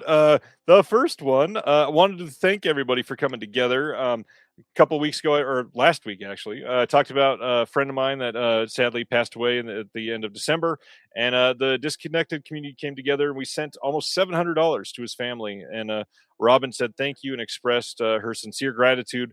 If you'd still like to donate, please check out the links here, or Deaf Crocodile is collecting donations at checkout over there the entire month of January over on their website. But overall, thank you. This was a big deal, and you guys always answer, and I appreciate that so much. Wow, very nice. And the last thing, Well Go USA putting out on March 17th a 4K and Blu-ray release of Lone Samurai. Dear friend of the show, Mr. Josh Hurtado, who is in the chat, or at least he was earlier, is a big fan of this one. He says a 13th century samurai finds himself shipwrecked on an island he believes to be deserted. As he contemplates his existence, it seems like a dignified death at his own hands might be his best solution. However, when he is captured by the murderous cannibal tribe that calls the island home, his survival instinct kicks in. To mix a samurai film with cannibals, I am so in. I just hope that this goes there, but already that synopsis sounds freaking great. I mean, it is intriguing, I will say, and not even a fan of cannibal films myself, but it's intriguing, that combination for sure. Josh, since you're commenting still, does this go there? Is there like plenty of blood in this movie, or is it a pretty tame film? I'm very curious how this one's gonna play out. I definitely want to say it or see it, hopefully soon. All right, that is it for the announcements this week. Semi-slow week. Everybody's still kind of coming back from the holidays. In fact, Warner Archive said that they had more planned, but they couldn't get them done because restorations are lagging behind because of the holidays. So, yeah, that is something that I hope that they bounce back from. February could be a big month from them. Nice. That's cool. Josh says that Lone Samurai features somebody from the Raid, Yeon Ruhyan. So that's cool. All right. Discussion for tonight is underrated physical media releases from 2025. Josh says it's an existential action film. That's interesting. I trust Josh's taste. I will absolutely check it out. So underrated physical media releases from 2025. There are, I don't know what is the best way to say this. So Shelf Shock Rewind Awards this year, I felt were quite varied on the nominations. Like last year, I think The Hitcher was nominated for like 14 different things. There is no Hitcher this year. There are a couple things that got like 5 or 6. There are some that are going to win at least 4 or 5. Wouldn't be surprised. However, I feel like we got quite a bit all across the board. I also feel like there are a lot of things from 2025 that slipped under the radar overall. So how did you feel about the year in physical media as a whole? I mean, I should open by saying, and we did this last time too, and I probably said it then, but my categorization for underrated is mostly related to the film itself. It's not always related to the extras. A lot of it for me is about movies that I think are slept on and that I'm excited are getting some kind of physical release. So that's going to be kind of the focus of my group here. And I think that's why a lot of these don't get called out, is because they aren't always like stacked disc and overall great packages. I mean, some of these do have that, but a lot of it for me is just about a movie that I really like a lot that I think needs more attention, and I hope the physical release will get it that, so that's where I'm coming from, just as a point of view. So, but answer your question, I felt pretty good about it. I mean, I got a lot of stuff over here that I could talk about, if we go there. So, we're going there. I've got 2 pretty large stacks here, so very happy to talk about it. Okay. All right, let's. Why don't you share your first couple? Okay. Where to start? All right, I'm going to start with like basically a group, because it's all documentaries. I'm going to start with documentaries because I thought there was a lot of great documentaries, and I've got 2 companies in particular that I'm going to highlight, and that is Canadian International Pictures and Oscilloscope put out a couple of my favorites too. So the 2, sorry. Miss Stephanie Crawford's here tonight. Oh yeah, hello Steph. Oh, that's so nice. I'm so glad Steph's here. I need to. I owe Steph a text or two. I want to talk to Steph. I'm so glad she's here. All right, so I'll start with CIP. Granted, full disclosure, Elric and I are involved in one of these releases, but part of the reason we're involved is because we love the movie. And so anyway, Right. I'll start with Hookers on Davy, which is a really great documentary about trans prostitutes in Canada. And it's both funny and harrowing and just really, really, oh, thanks, Steph. It's just a really solid documentary. Some really interesting folks that they talk to, and I was just totally swept up in it. It's truly one of my favorite discoveries of the year. On top of which, it's to me so baller to put out a documentary in 4K. Like I just, I become friendly with David Marriott, who is one of the folks behind CIP, and he is such good people. I can't tell you. Like David's so one of us, super great guy. I love David. So anyway, but yeah, this has got, tons of features. I can't even get into like how much stuff is on this disc, but that's par for the course for CIP. They just do great work. But this doc in particular was really great. And the other one is one of Elric and I's favorite docs, and that's Devil at Your Heels. And we have a couple features on this one, but this is myself for this is always American movie meets Evil Knievel is kind of what it is, because it's about a guy who's trying to jump a rocket car across a river, and he's a character. His name, there's a guy called Kenny Powers in this that is fascinating too. Anyway, this is great stuff. And the two I love from Oscilloscope, both two of my favorites actually. One of the ones I showed my girlfriend is I Like Killing Flies, which is absolutely one of my favorite documentaries ever, to the point where I finally, on the very back, you can see that Kenny Shopson is wearing a t-shirt that says Shopson's General Store. And it's a really funny shirt because the way it's printed, if you fold it up, it's like a Mad Magazine, and it says "Eat Me." It makes so I was showing my girlfriend this movie, and she loved it. Her mom loved it, and I was like, I got to get one of them damn shirts. So I went to the website, and Shopson's is still around, and they still sell the shirts. So I finally got myself a Shopson's t-shirt. But anyway, it's about this little diner in New York. They've moved around since this doc came out in like 2004, but he's such a character, he's his own sort of blue collar philosopher, but it's also a food doc, which I actually kind of love. I bought his cookbook, and his cookbook is great too. Nice.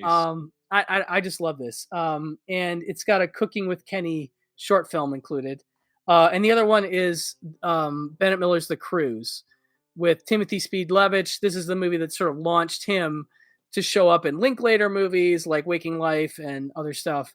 And it's just Timothy Speed-Levitch is, at the time, he was a tour guide for New York City tour buses. And he is just, again, a character, the kind of guy I love to see in a doc, where he's incredibly intelligent and it just has all these incredible existential theories about the city itself and his relationship to the city and the history of the city. He knows just everything about it. It's incredible to hear him give one of his little tours. So these two are, I think you can get them from Amazon, but they're also available through Oscilloscope and had been a long time coming to Blu-ray. Like I Like Killing Flies had been out of print on DVD for years and not really streamable, whereas The Cruise you could stream at least on VOD.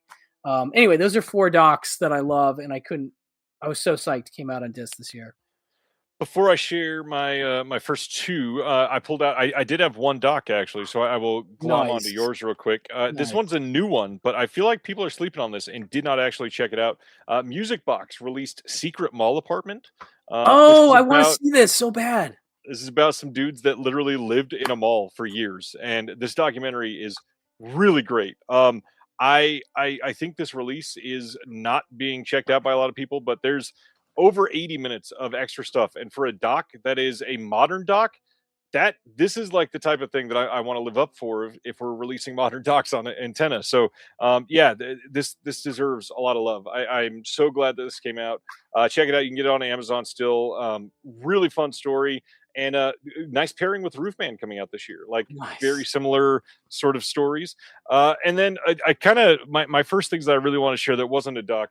These are funny because these are going to be like very highly rated releases from this year, but I think that we're just a little jaded. So I want to make sure before I go into like the other stuff that's really kind of not going to get talked about a lot, these deserve extra attention because these are kind of crazy.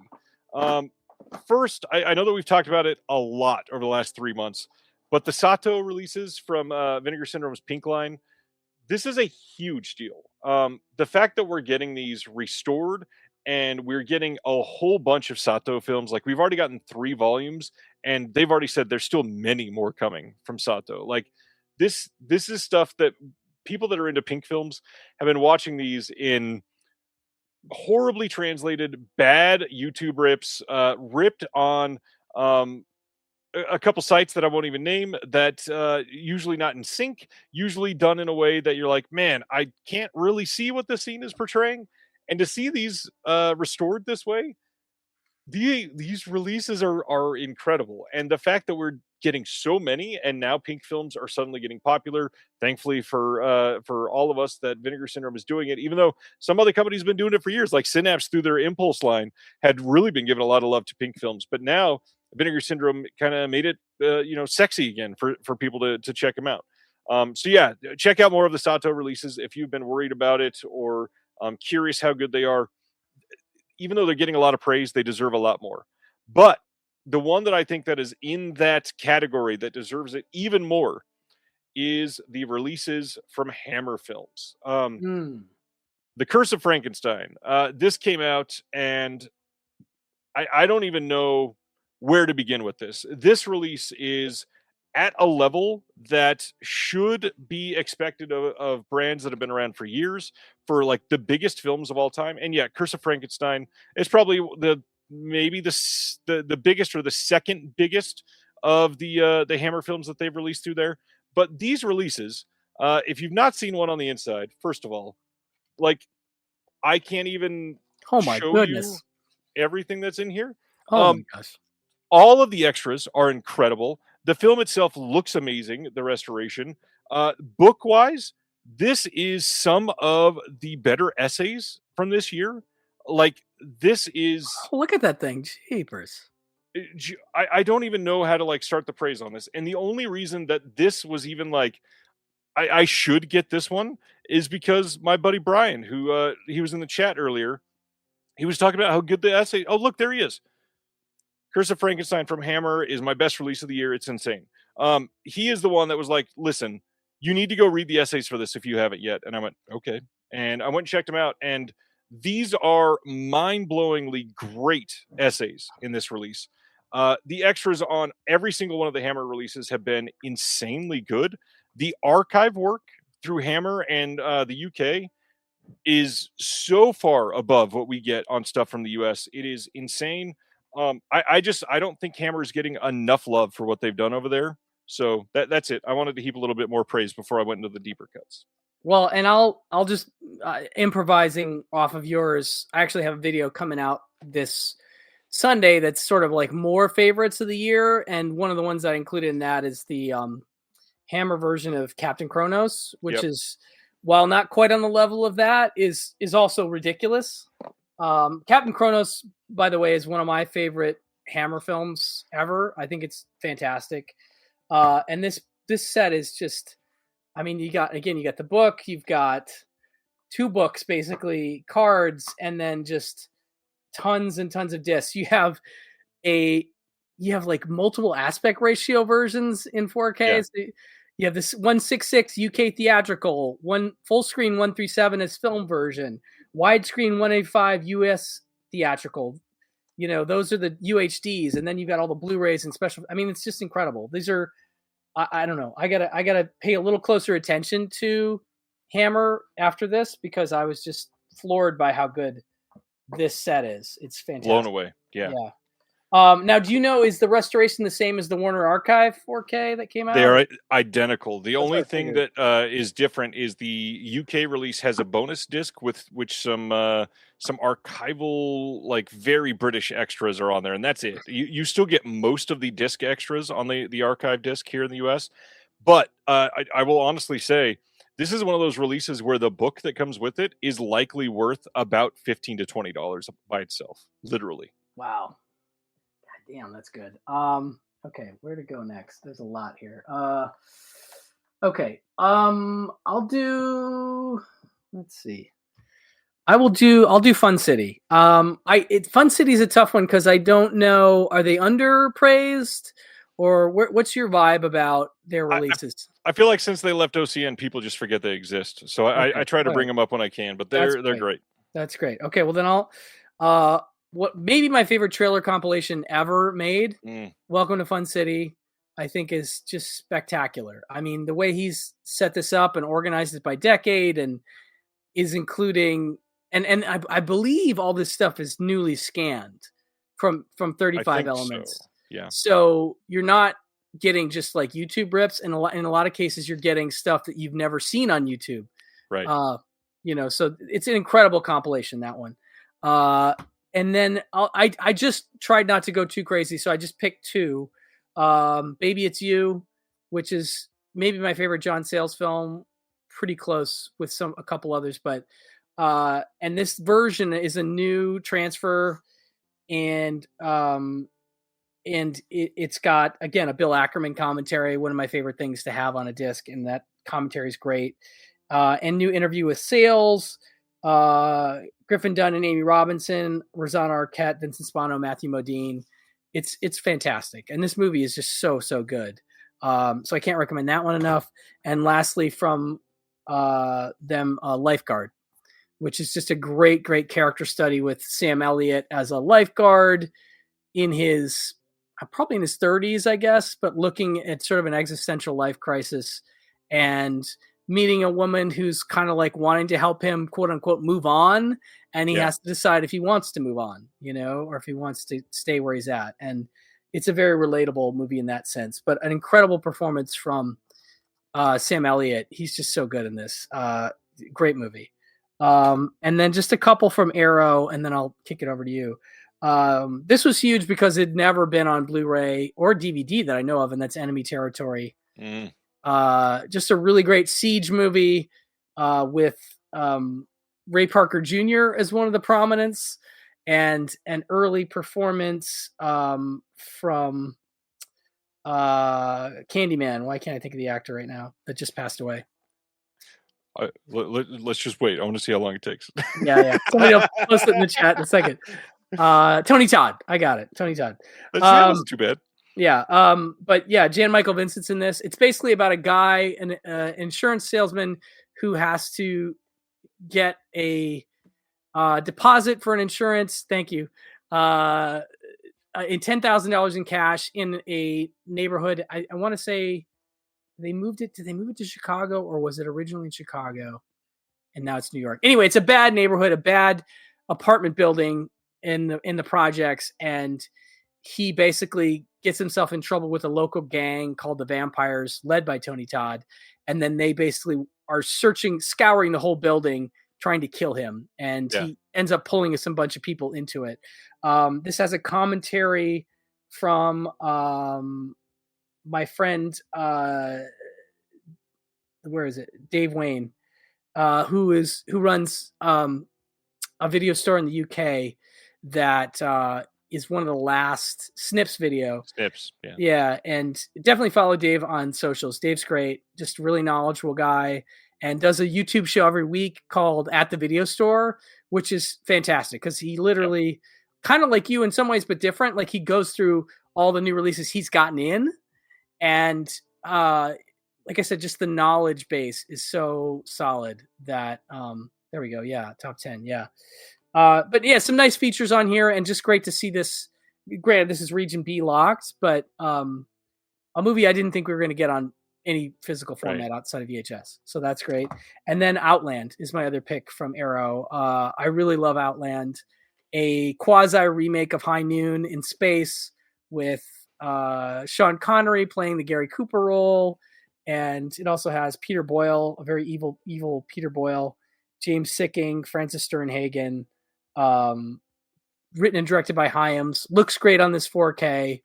I was really, really psyched when this got announced. And I think it's a little underappreciated as a movie in general, but yeah, it's got a Western in space kind of vibe, and I love it. So Outland is the other one. Something that I shared some love for just a minute ago. I wanted to get 2 of my animation picks from this year in, and Warner Archive kind of quietly, it seems like, killed it this year. The first one I want to shout out is the entire Huckleberry Hound show. Yeah. This release is massive. First of all, I can't remember the number, and I was trying to look a moment ago. This has a ridiculous amount of content on here. It's like thousands of minutes, literally. I don't know if they've got it listed on each one, but it is like each one of these cases. There are 11 discs total of just Huckleberry Hound, and they look incredible on these Blu-rays. I am so happy to be able to see these all cleaned up. Growing, that's not a word. Growing up with these, Hanna-Barbera was such a huge deal for me. I mean, all of it was something that I every single Saturday, hours and hours and hours, and I miss some of these. Some of these I watched and I had not seen in literally 30 years, and put in some of these discs this year and went, whoa, like I remember this exact interaction that I saw when I was like 7 years old, and it just burned straight back into my brain again. Loved that feeling. Absolutely great collection from them. But their best collection this year, by far, Tom and Jerry, the Golden Era Anthology. This covers from 1940 to 1958. And the big thing is this has all of the all of Tom and Jerry from 1940 to 1958. It has all of them. Almost all of them are like very well restored. The do they get the name of it on here? There is okay, it's not on here. There is a collection of like 14 shorts that were from a very specific section that were not restored, and they don't look good on the disc at all. But other than that, the rest of these look incredible, and there are like 114 or 115 total in here. So this is absolutely worth it. The fact that we get all of them and they're uncensored. Many of these had never been released on disc before, uncensored. But this release is kind of a miracle that it came together. And in a year when we're talking about Warner getting bought by Netflix and trying to rescue physical media out of the hands of the corporate conglomerate like that, it is important that we continue to get releases like this until we can't. And I'm just glad that they're investing the money into this, because for many people, I'm curious, like, how many Huckleberry Hound complete series did they sell this year? Was it worth the cost for them to actually restore these, or are they supplementing income from elsewhere? Because I'm pretty sure not many people bought the entire Huckleberry Hound collection. But I will say it's absolutely worth it. If you're watching this, if you like animation at all, you should. It deserves a watch. It deserves a purchase. It deserved to be restored, and I'm so grateful for Warner Archive. Me too. And here's what I'd say about them. I'd like to think that some of their buying base is not well represented online. Like it's older people that don't. That would be my guess, because otherwise I don't think that they're, so altruistic that they're just like, we're going to do this one for the fans, Right. So it has to be something that they've have the data that shows they're selling it, but that said is great. And I had that in my favorites of the year video. I'm glad you brought that in. Just jumping off that, I'll do 3 quick Warner Archive release reviews, and then I got so much other stuff. But these are all, again, about the movies for me. These are movies that are rare and interesting in my mind. First one is Rafferty and the Gold Dust Twins. This is a 70s road movie with Alan Arkin, Sally Kellerman, Mackenzie Phillips, Alex Rocco, and Harry Dean Stanton. And it's one that is... I don't know. It just has that 70s feeling. Basically, Alan Arkin plays an ex-Marine who now drinks a lot and works for the DMV in Los Angeles. And one day he's having his lunch, I guess at Griffith Park or somewhere, and he more or less gets kidnapped by 2 wayward ladies played by Kellerman and Mackenzie Phillips, and they're like, "We want you to drive us to New Orleans," and they have a gun, and so he's like, "Okay, I guess we're going." And it's one of those like 70. It's very much would be like a good double with something like Scarecrow, which is also a great Warner Archive Blu-ray. It's in that area, and this is a movie I'd seen, I think, on VHS, and then which is a travesty because this is a scope movie, and so if you're watching on VHS, it's horribly cropped, and then there was no HD version of the widescreen forever, so it was just really nice to finally see it fully scope and look good. I just really dig this movie a lot. It's a really interesting one. Next up, we have a movie called Gabriel Over the White House. Joe Dante favorite, a very, again, appropriate movie for right now. I'm just going to read the back. As America despaired during the early days of the Depression, Hollywood met the challenge. Hold on, where is it here? Walter Houston gives a bravura performance starring as a corrupt U.S. president who has a brush with an angel after a near-fatal car crash and awakens determined to right all of America's wrongs now by any means possible. So he really becomes like this aggressively, I don't want to say progressive, but definitely, doing the right thing kind of president to a fault, like where he's almost like dangerous in terms of the way he's doing it. But it's really an interesting movie, and I was turned on to it by Joe Dante. I remember Joe Dante saying years ago when like the DVD came out that he was a big fan of this one. And it's directed by who did this one? Gregory LaCava, who did My Man Godfrey and some other stuff like that. But really great Walter Houston, really enjoyable movie. And then lastly, we got Seven Women, which is the last John Ford movie, John Ford's final movie. And it's about a group of women in a mission in the midst of in China. And they are basically, there's a siege from bandits, and it's intense. It gets intense, and the ending is intense. And I think it's a pretty solid last movie, especially for John Ford, who is a very male heavy filmmaker. Not that he didn't have sympathetic and sometimes progressive females in his films, but this cast is really strong because it's like Anne Bancroft, Sue Lyon, Margaret Leighton, Mildred Dunnock. You recognize the women you don't know the names of, you definitely recognize. And particularly Anne Bancroft is spectacular in this. So, and this is another scope movie that was not really, I mean, you could see an SD version in scope, but it wasn't 16:9 enhanced. And so it's great to have this in that version. So those are some Warner Archives that I dug. This one is an interesting release because technically neither of the films were released this year on physical media for the first time, but I got to shout out the fact that TerraVision got the WNUF Halloween Special 1 and 2 into Walmart this year, and it sold so well that nobody could pick them up. Like they were gone pretty much immediately. Everybody was trying to get them online. You couldn't buy them online for the biggest time.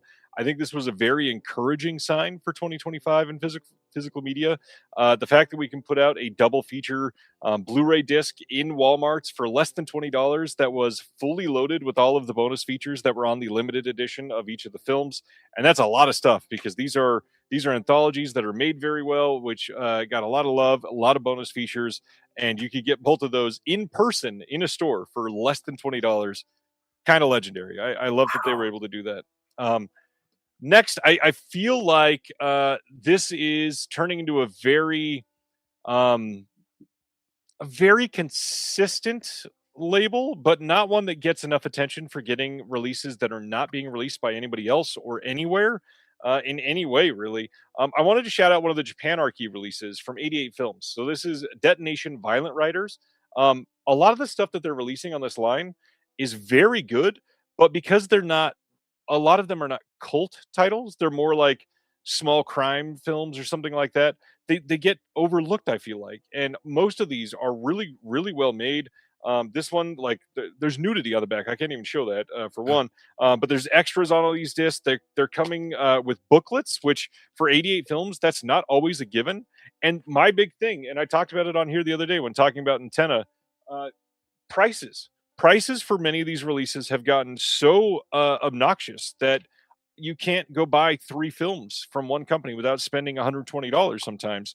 These things are coming out and they're $20 on release. Brand new with an Obi strip, with extras, with a booklet. $20. That's pretty amazing for a great release that you can't get from anybody else. And then the last one in this little batch, and then I'll let you have yours again. This came out early this year, I think, or shipped. I think it announced in January and came out in like April. And now I feel like nobody's talking about this at the end of the year. But Cauldron, even though they had a very delayed box set come out this year, quietly put out some really great titles this year. And one of the craziest, which any nudity on the front? No. If you've not seen this, you absolutely need to check it out. Mad Foxes on 4K. This film is bonkers. I probably cannot show the inside cover. Oh, no, it's the same. This movie is great. Mad Foxes is one that got some Blu-rays overseas with some covers that would make your grandmother faint. This movie is insane. Really fun time, and it's a really high quality 4K. The Blu-rays for this never looked great, and Cauldron, when they finally get something on disc and it's out, you will be very happy that you're getting something from them. Mad Foxes is a winner, and because Bravito Giallo came out this year, I feel like this is getting forgotten. Because the Houses of Doom and all that over the last year and a half has been an ordeal for them. These are getting forgotten, but these are absolutely solid releases. And it's a hard slip. I know a lot of people are into that. It's a hard side-loading slip. Comes with the poster. It's a really solid release. Yeah, I love Cauldron, and Jesse's the best. Incredibly sweet guy. And the Bravito set was great, including Grave Disturbance is like my highlight for that one. That's a movie that I really, really dig and was really psyched. Just jumping on the TerrorVision train for a second. Grow Up Tony Phillips, the Emily Haggins movie, maybe my favorite of her films. Just a really sweet coming of age movie about a kid who doesn't want to give up dressing up for Halloween and has taken a lot of shit for it. I was lucky enough to see this screened as part of Cinematic Void with Emily and the cast there. Wow. And that was a great screening. To see that in a theater with people was wonderful. AJ Bowen's really good in the movie too. But Tony Vespi plays the main kid, and he's really solid. But yeah, a great Halloween movie if you want something to get you in the vibe of fall and Halloween. Yep. Truly, truly wonderful. And I just love that TerrorVision put this out. It's a really great disc. So that's one. And then I got a stack of stuff from Shout Factory and Scream Factory. The lesser stuff, I think, for me. Black Sunday, really nice looking 4K. I had an import, but this is a new 4K restoration from the camera negative, and it looks really nice. Yeah. Just one of my favorite Bava movies. Was really happy to get this in 4K. Fade to Black in 4K, another one that's a new 2025 restoration, and a movie that came out from Vinegar Syndrome years ago, so got some attention, but I feel like this 4K people were maybe not as excited about or not talking about as much. And it has, I think, basically all the extras from the Vinegar Syndrome. Maybe not quite everything, but I think it's pretty much everything. So this is really, you got to get this. Incredible movie. Yeah, really great movie. Bring Me the Head of Alfredo Garcia on 4K. Nobody's talking about this. That's true. Again, this is another 4K scan of the original camera negative. This movie's had a lot of releases. I get it. You know, it's had an Arrow, it's had a Kino. It's had a lot. And I don't know if this fully brings over all the extras that have been included in all those releases, but it does have quite a few, including a new interview with Julie Kurgo, formerly of Twilight Time. Nice. And it's got the commentary from the gang, the Sam Peckinpah gang. But yeah, I think a really solid Peckinpah movie. This came up on our favorites of the last 20 years movie draft that we did on Pure Cinema, and that's The Gray. I really love The Gray. It's probably my favorite Joe Carnahan movie, one of my favorite Animal Attacks movies. And this is a really beautiful looking 4K Dolby Vision version of the film. It brings over only the commentary, but I don't think you need too much more in terms of extras. It's a really solid commentary.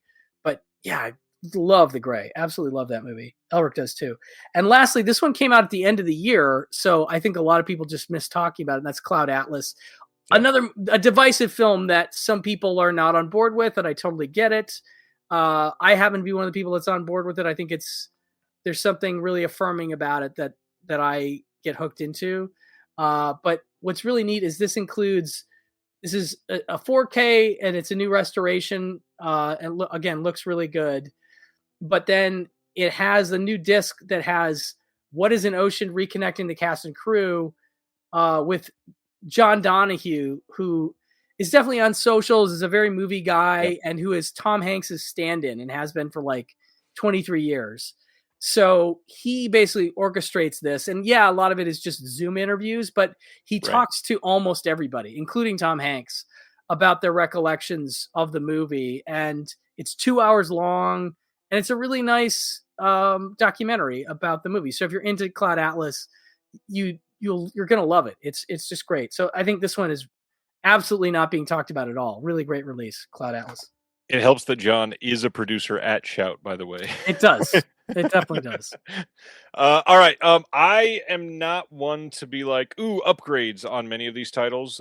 But there's one that I pulled that there's a lot of stuff this year that is getting a lot of attention, and those are not underrated. So things like Dirty Work, which was an incredible upgrade, not underrated. Things like Behind the Green Door, which is great, not underrated. It's getting a fairly large amount of attention because it had a big spotlight on it.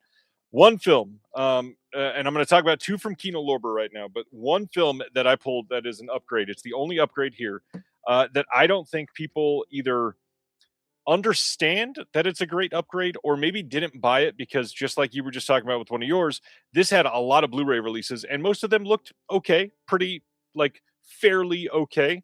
The 4K upgrade on Danger Diabolic is mind-blowing. Yeah, I almost had this in my group. Good call. For anybody that has not looked at the 4K release from Kino Lorber, this disc is head and shoulders way above any of the Blu-ray releases that came out. And there was a few. There was a Shout release, there was a Kino release, there was an imprint release, there was a few. I totally get it. And this was a hard call. I think I only got this because it was like a Target sale, so I got it for like $14 right after it came out or something. Oh, wow. And I'd heard that it got good reviews, and I was like, well, we'll see about that. No, it is absolutely worth it. Danger Diabolic. If you love this movie, if you love Mario Bava, if you love this era of the like crime films from Italy, this type of very comic focused feeling, this movie is incredible. It looks absolutely remarkable on 4K. This is the upgrade that we all had hoped that it would have been on Blu-ray. It comes now, and it looks better than it's ever been. The other thing, which I also know that you're a big fan of, I feel like there's a lot of people that saw these and let them go by without focusing on them too much. But all of the Dan Curtis Blu-rays from Kino yeah, good call, dude. They deserve so much more attention. All of these have at least, I think the one with the least amount of things on the release is like 4 items. And even that one has like 2 great ones and one that's still pretty good. So the hit rate on Dan Curtis stuff is extremely high. And these look so much better than I expected them to look. And on top of that, I mean, when you've got Amanda Reyes all over the extras on pretty much all of them, it is really crazy that we got so much in such a short period of time. And I feel like maybe because that happened so quick, people are like, oh, Dan Curtis. And then there's 800 other releases, and who cares? Dan Curtis is in the rear view. Check them all out. They're all worth it. Late Eye Mysteries might be my favorite. I think this is the one that I discovered the most on this time. But they're all really solid releases. That's a great call, dude. I love that they did so many Dan Curtis this year. I have a lot of Kino, so I'll be quick through these. And some of these maybe folks are already hip to, but I was really psyched to get Vice Squad on 4K. Even if it's SDR, I still think it looks pretty good. It looks much better. Right? I think so. And a ton of extras on this one. Just an incredible performance from the one and only Wings Hauser, and Gary Sherman rules. I adore him. And so this was, I guess don't feel like people are as excited about this 4K as I was when it came out. So Death Wish 3. I mean, this is a personal favorite for me. I adore these movies. I think this 4K looks pretty solid, and it's my favorite of the whole group. And it's ridiculous, but it's a lot of fun. That's great. Sneakers, I feel like people were pretty excited about, but maybe I don't know. I thought that this looks really nice, and it's definitely a movie that people love. So I don't know. It feels like it should be more celebrated. The Ninja Trilogy Collection. I was literally talking to somebody for a podcast today about how exciting it is that we have Ninja 3 The Domination in 4K now because of this set. I don't love Enter the Ninja. That's the weak link in this one for me, but Revenge of the Ninja is pretty great. And, these are fun canon ninja movies, I mean, it's a nice set, I think. Another set, very opposite of that, is the the Alec Guinness Masterpiece Collection. There's some really good stuff in here. I had not seen Lavender Hill Mob, and I highly recommend that. It's an absolute blast. But these are all great. Lavender Hill Mob, Man in the White Suit, Kind Hearts and Coronets, where he plays like 8 roles, is one of the all-time great classic films. And The Lady Killers is obviously the basis for the Coen Brothers remake, which I'm a defender of, but I know I'm like in a room by myself in terms of that. Nobody else likes that movie. But yeah, these look great, and they're just wonderful Studio Canal restorations. They just really, really nice set from them. And then Career Opportunities on 4K is just a personal favorite that I loved getting. Good stuff. Good movie. But then in terms of, and then one more, just a reissue that I love, and that's I, Madman. This was on Screen Factory, and I fucking love this movie. It's one of my favorite, like, underseen 80s horror movies with the wonderful Jenny Wright and Clayton Rohner, one of my dudes, from the director of The Gate, and has some cool, stop motion effects, horror book character come to life is killing people, kind of noirish, but it's great. Good stuff. And then some Blu-ray debuts that I'm excited about. This was a discovery for me. This one's called Fade In. This has Burt Reynolds and the wonderful Barbara Loden, who would go on to be a filmmaker in her own right. And it's just a really sweet, bittersweet story of a small town in Utah where Burt Reynolds and his buddies hang out, and they come and Hollywood is shooting a movie there, and he and his buddies sign up to be drivers for the cast and crew. And Barbara Loden is the assistant editor on the movie, and Burt and her kind of hit it off and have sort of a fling, and it's really sweet. And it's just a really tender and interesting performance from Burt. One of my favorite things I discovered all year. I really, really love this movie a lot. Then Rustler's Rhapsody is a really great spoof Western from the director of Police Academy. And it's not nearly as broad as that. And it's definitely a movie that you watch it and go, oh, he cashed in his ticket because he loved old serial Westerns, singing cowboy Westerns, and was like, I'm going to make one with Tom Berenger that's totally self-aware and bizarre. And I can't even really explain this movie to you, but it's super fun, and it has a commentary, including Max Allen Collins and a friend of both our shows, I think, Heath Holland is on this commentary, which is great. And then last Blu-ray debut I'm really excited about from them is Hot Pursuit, which is a John Cusack movie from the director of Tron, Steven Lisberger, and it is an action comedy in a very action comedy way, meaning like, it's John Cusack trying to catch up with his girlfriend and her family who've gone on vacation in like the Caribbean, and he gets caught up in some sort of intrigue with some bad people played by the Stillers, Ben Stiller and Jerry Stiller. And it has Robert Loggia in it. And again, bringing it back to Cold Blooded. It's so much fun. It's a new 4K scan, and it's got a commentary from a film historian. I'm a big fan of this one. I feel like it's totally slept on. And if you're a Cusack fan, I just think, is it better off dead? No, it's not. But I think it's interesting, and I think people need to check it out. So was really excited to get Hot Pursuit on Blu-ray this year. I still have not seen that one. I need to. It's fun. So I only have a total of 5 left. I've got 3. Well, actually, I think many of these are Blu-ray debuts, so that was exciting for me. I'm gonna breeze through a couple of these because I want to give a couple moments to some other ones. Hyena in the Safe from Celluloid Dreams is Oh. getting some attention at the end of the year here from places like Mondo Digital, but I think a lot of buyers just did not check this out yet. And I get it. The Celluloid Dreams came out swinging with some really beautiful 4Ks, and then this kind of unheard of small film came out. It's really great. This movie looks very good. It is absolutely worthy to be part of their release slate. This is only, I think, their 3rd title. Is it Spine? Yeah, number 3. Yeah. Check it out. It is a very good movie. They're Italian. The titles that they're rescuing are really great. Cannot wait for Black Belly the Tarantula. It's supposed to be coming here in 2026. So we'll see. So excited. Yeah. Another very new label. New Wave out of Australia put out a couple titles, and Rubber's Lover got all kinds of attention from a lot of people. But Strange Circus might be my favorite of their first 2 titles. This is a title from Shion Sono, which is a controversial figure for many people, but they seem to have more coming from Sono. So you should absolutely be checking out Strange Circus. This movie is unique, well made, looks beautiful. Fun release, really great and strong, like second spine to put out in their slate. And then Criterion. They got a lot of praise this year, and normally I have been one over the last 4 or 5 years to kind of throw some shade at Criterion a little bit, and I still do. They're not perfect at all.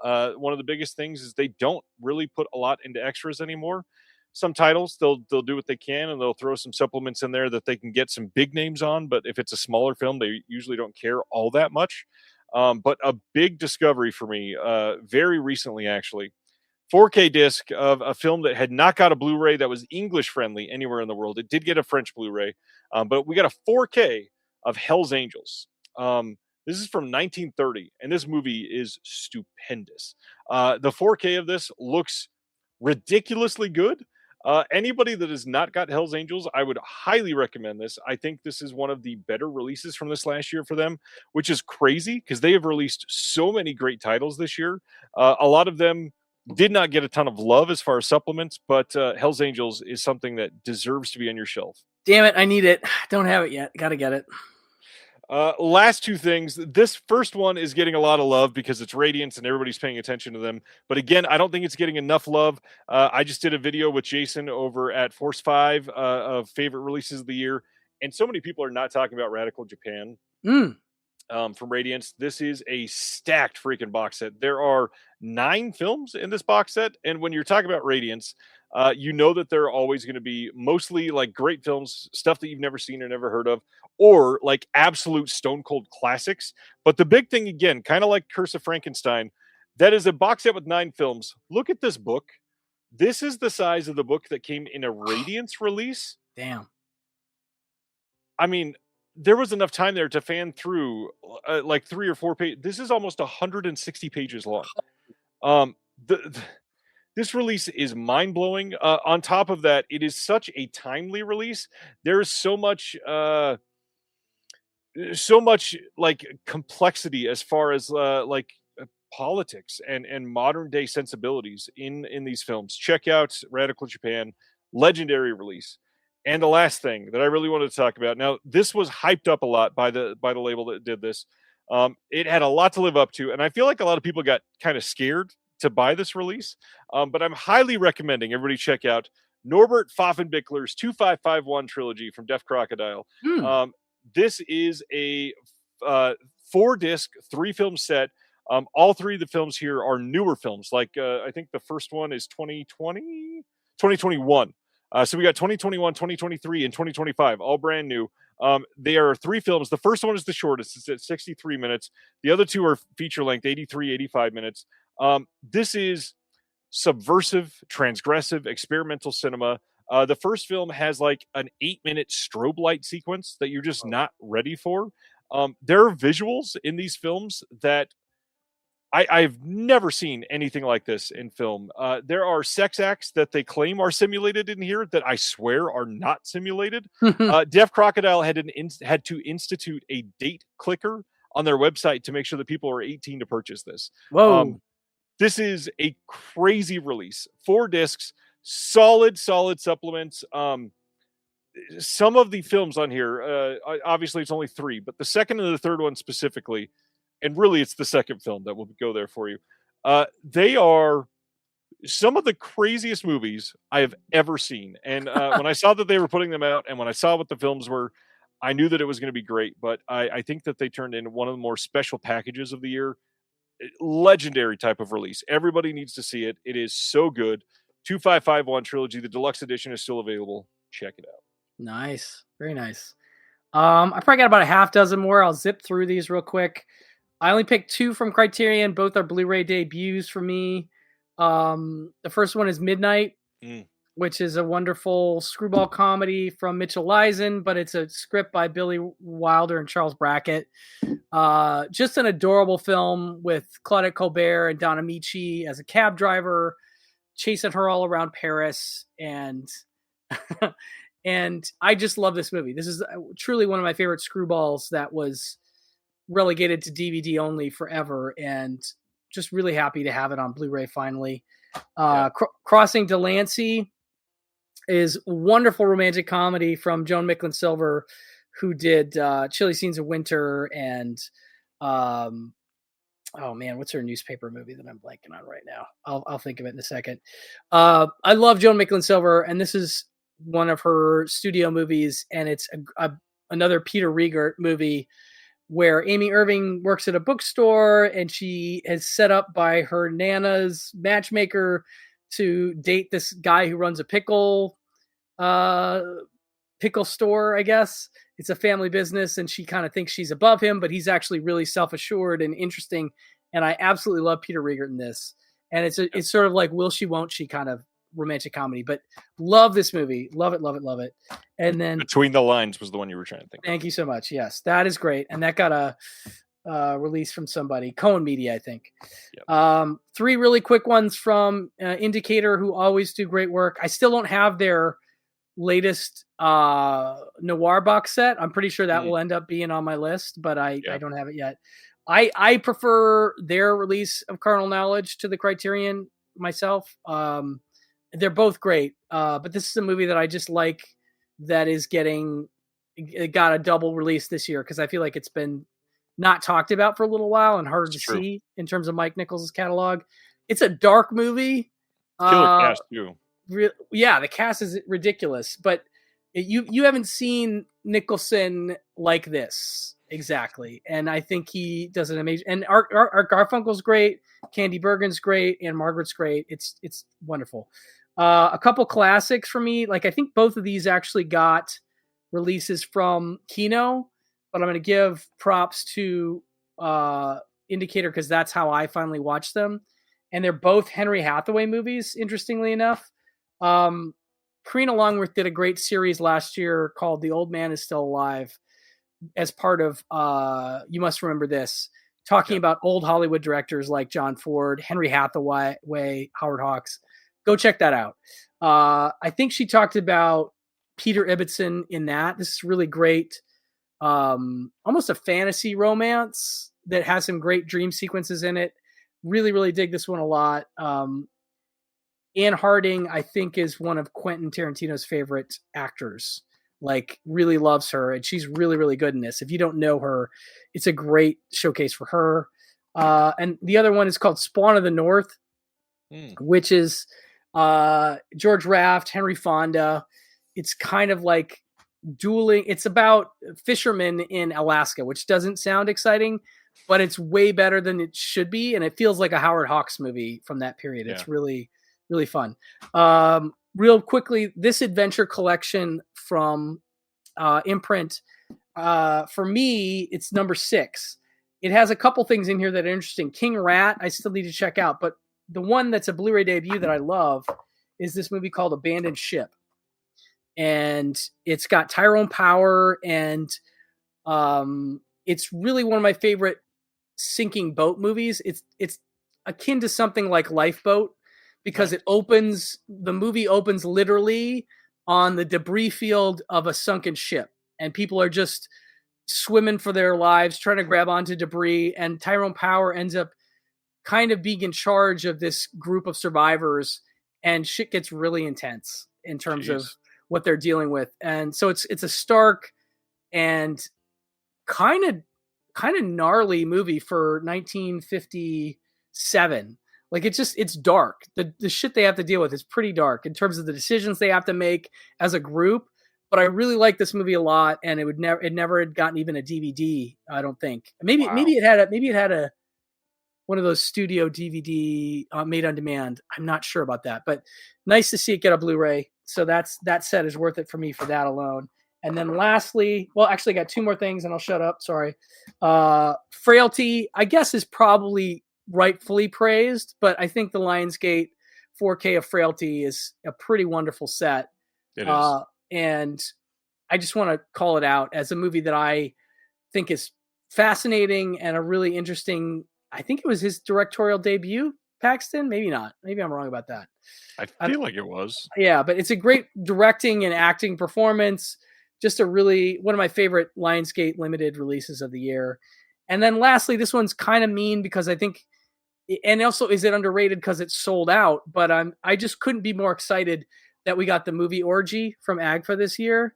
A movie that rightfully never, ever did I think we would get a home video release of it. I mean, for those who don't know, it's like basically the first video mixtape mashup that Joe Dante and John Davison did in the late 60s, where they took, their 16 millimeter print collections and basically put together this crazy stream of consciousness assembly of clips and commercials and other little bits. Basically, if you watch this movie and then you watched Amazon Women on the Moon, you kind of get a sense of like, this is the beginnings of that idea. I like Amazon Women on the Moon a lot, but it's a movie it's not even a movie. It's an experience. And I know Joe Dante was not even that psyched about putting it on home video because I know he'd like it to be more of a crowd movie. Like you go see it with a crowd and you can the way it's set up, it's 4.5 hours long in this cut, and you can walk in and out if you saw it in a theater. And they toured college campuses in the late 60s. I think Schlitz Beer sponsored them, and they would just play it for free and sell beer. And I guess, AGFA was able to figure out fair use wise how to release it, but it was such a hot seller that I don't know if they're going to do reprint. I know they sold like 5,000 copies of it within like a few days. The standard will still be available for sure. I hope so. Okay, yeah. So definitely pick up the standard. It's like I've only watched like 2 hours of it, but it was absolutely mesmerizing, and it's put together in such a way that like it's edited where one clip is talking to the next clip, and that's not always the case, but sometimes they're just so well put together, and it's sourced from the original 16 millimeter elements that Joe Dante had, and has a little intro from Joe, and has a wonderful booklet with some essays and interviews. This is truly one of my favorite physical media releases of the year. I think it's such a neat thing that the movie Orgy's out. I can't tell you. So I'm going to throw that one in at the end.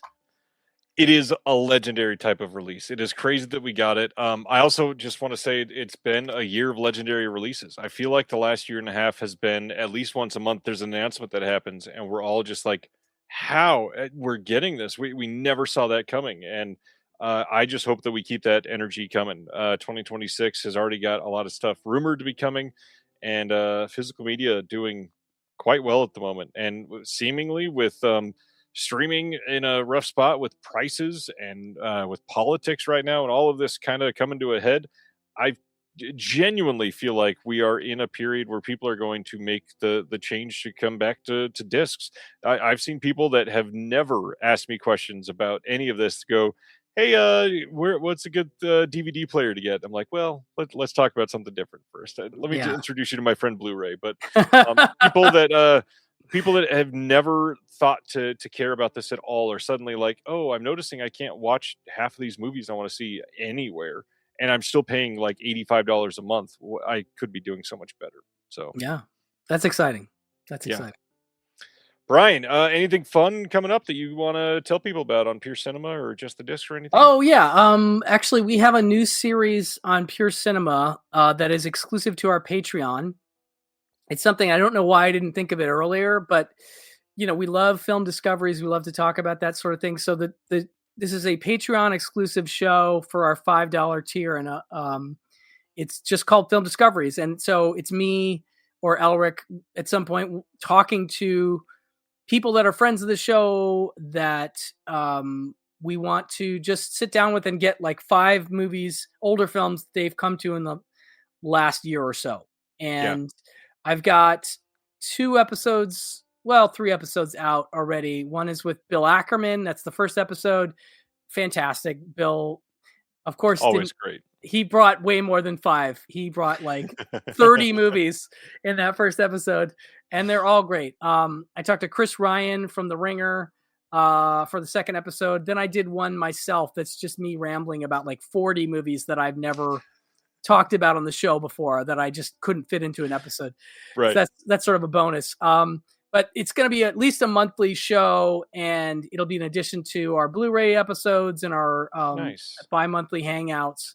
And so we're really trying to emphasize bonus content on the Patreon this year and hoping to get more people involved there. I know, it's a tough time financially for people, but we're hoping that $5 a month is something that is sustainable for people, and we're trying to make it worth their while. And I would like to think that the Film Discovery series alone will make it worth it, because there's a lot of stuff that people are pulling out that has either never been covered on the show or hasn't been talked about in a while. And I'm just having a lot of fun doing it already. So definitely look for Film Discoveries on the Pure Cinema Patreon if that's something you'd be inclined to check out. Yeah, and honestly, I never do a good enough job promoting stuff on my own, but I really just a kind of overall general thing to say, if you can, there are a lot of people struggling right now that are working hard to bring things to the world, and if you can find it in yourself to support creators, it's a good time. Patreon is something that is kind of a must for some people just to keep things going. A lot of the stuff that we do takes money to be able to create for people. So for mine, if you sign up at the $7, you get into the Discord, which I think is the most welcoming film community on the internet. Perhaps I'm so proud of the environment that it has become. $12 will get you the background on the label that is happening right now, and releasing, giving kind of some clues and stuff that we're doing behind the scenes that'll be coming out more and more regularly now that it's a public entity. Starting next week, that will be a thing. But also the magazine. You can subscribe and get a copy of the Physical Media Advocate straight through the Patreon. I'll send that to you every single month. Nice. And lots of other people have Patreons. Check out lots of people. The Sin Syndicate is one of my favorite Patreons. They've been doing some great stuff. Just find somebody that you love. Throw them a couple shekels. They'll appreciate you more than you know. Absolutely, man. Couldn't agree more with that. All right, Brian. Well, this is great. I'm glad that we could get you back on instead of waiting another 3.5 years like the first time. Yes, I'd like to do this a little more regularly in the future, and I should be able to. Amazing at this point, but it's an honor to be back, and it's always a pleasure. Love chatting with you, sir, and it's been nice. For those that don't know, we had some chats outside of this show earlier this week that'll rear their heads later in the next month or so. But that was lovely as well. And again, huge congrats on Antenna. I'm so excited. Just such a lovely venture that just sounds great to me. Thank you. I hope it's is something that everybody else is looking forward to, because man, it's taken up a lot of time. I will say that. Sure it has. All right, everybody. Thanks for hanging out this week. Next week, first time guest on the show, Michael Vyers from the Shameless Picture Show will be here from the Cineplex Network. So come check it out. It's going to be a great time. Till next time, Brian, we appreciate you, and we'll see you next time. Thanks so much. Bye, everybody. Thank you for watching The Disconnected. On the way out, make sure that you are subscribed to the channel, that you've liked the video, and that you've copied the link to be able to share with someone else that may appreciate this.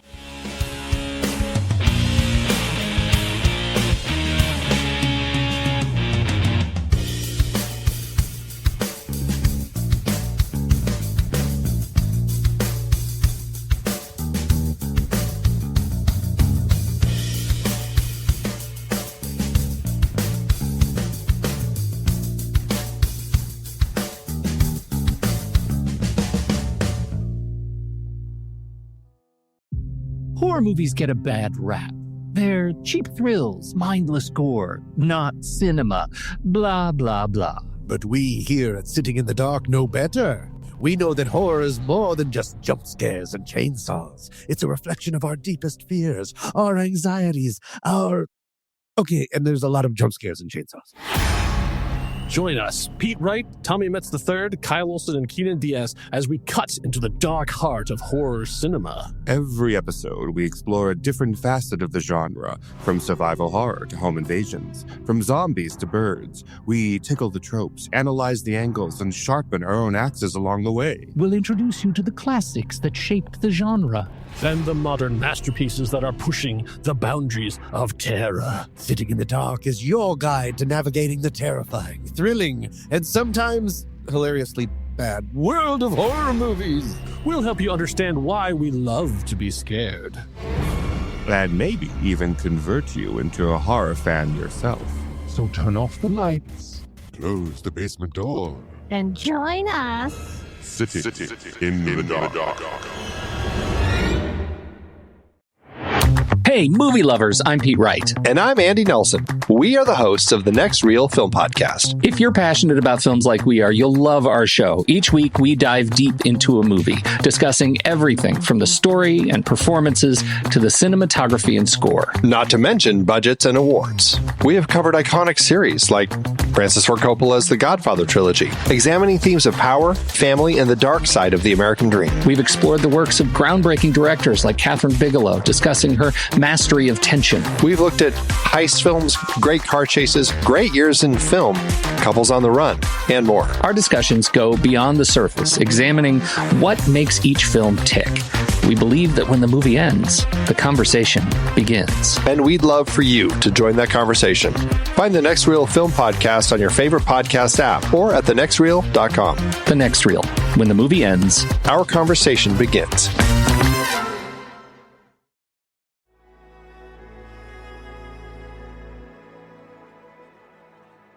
Thank you for listening.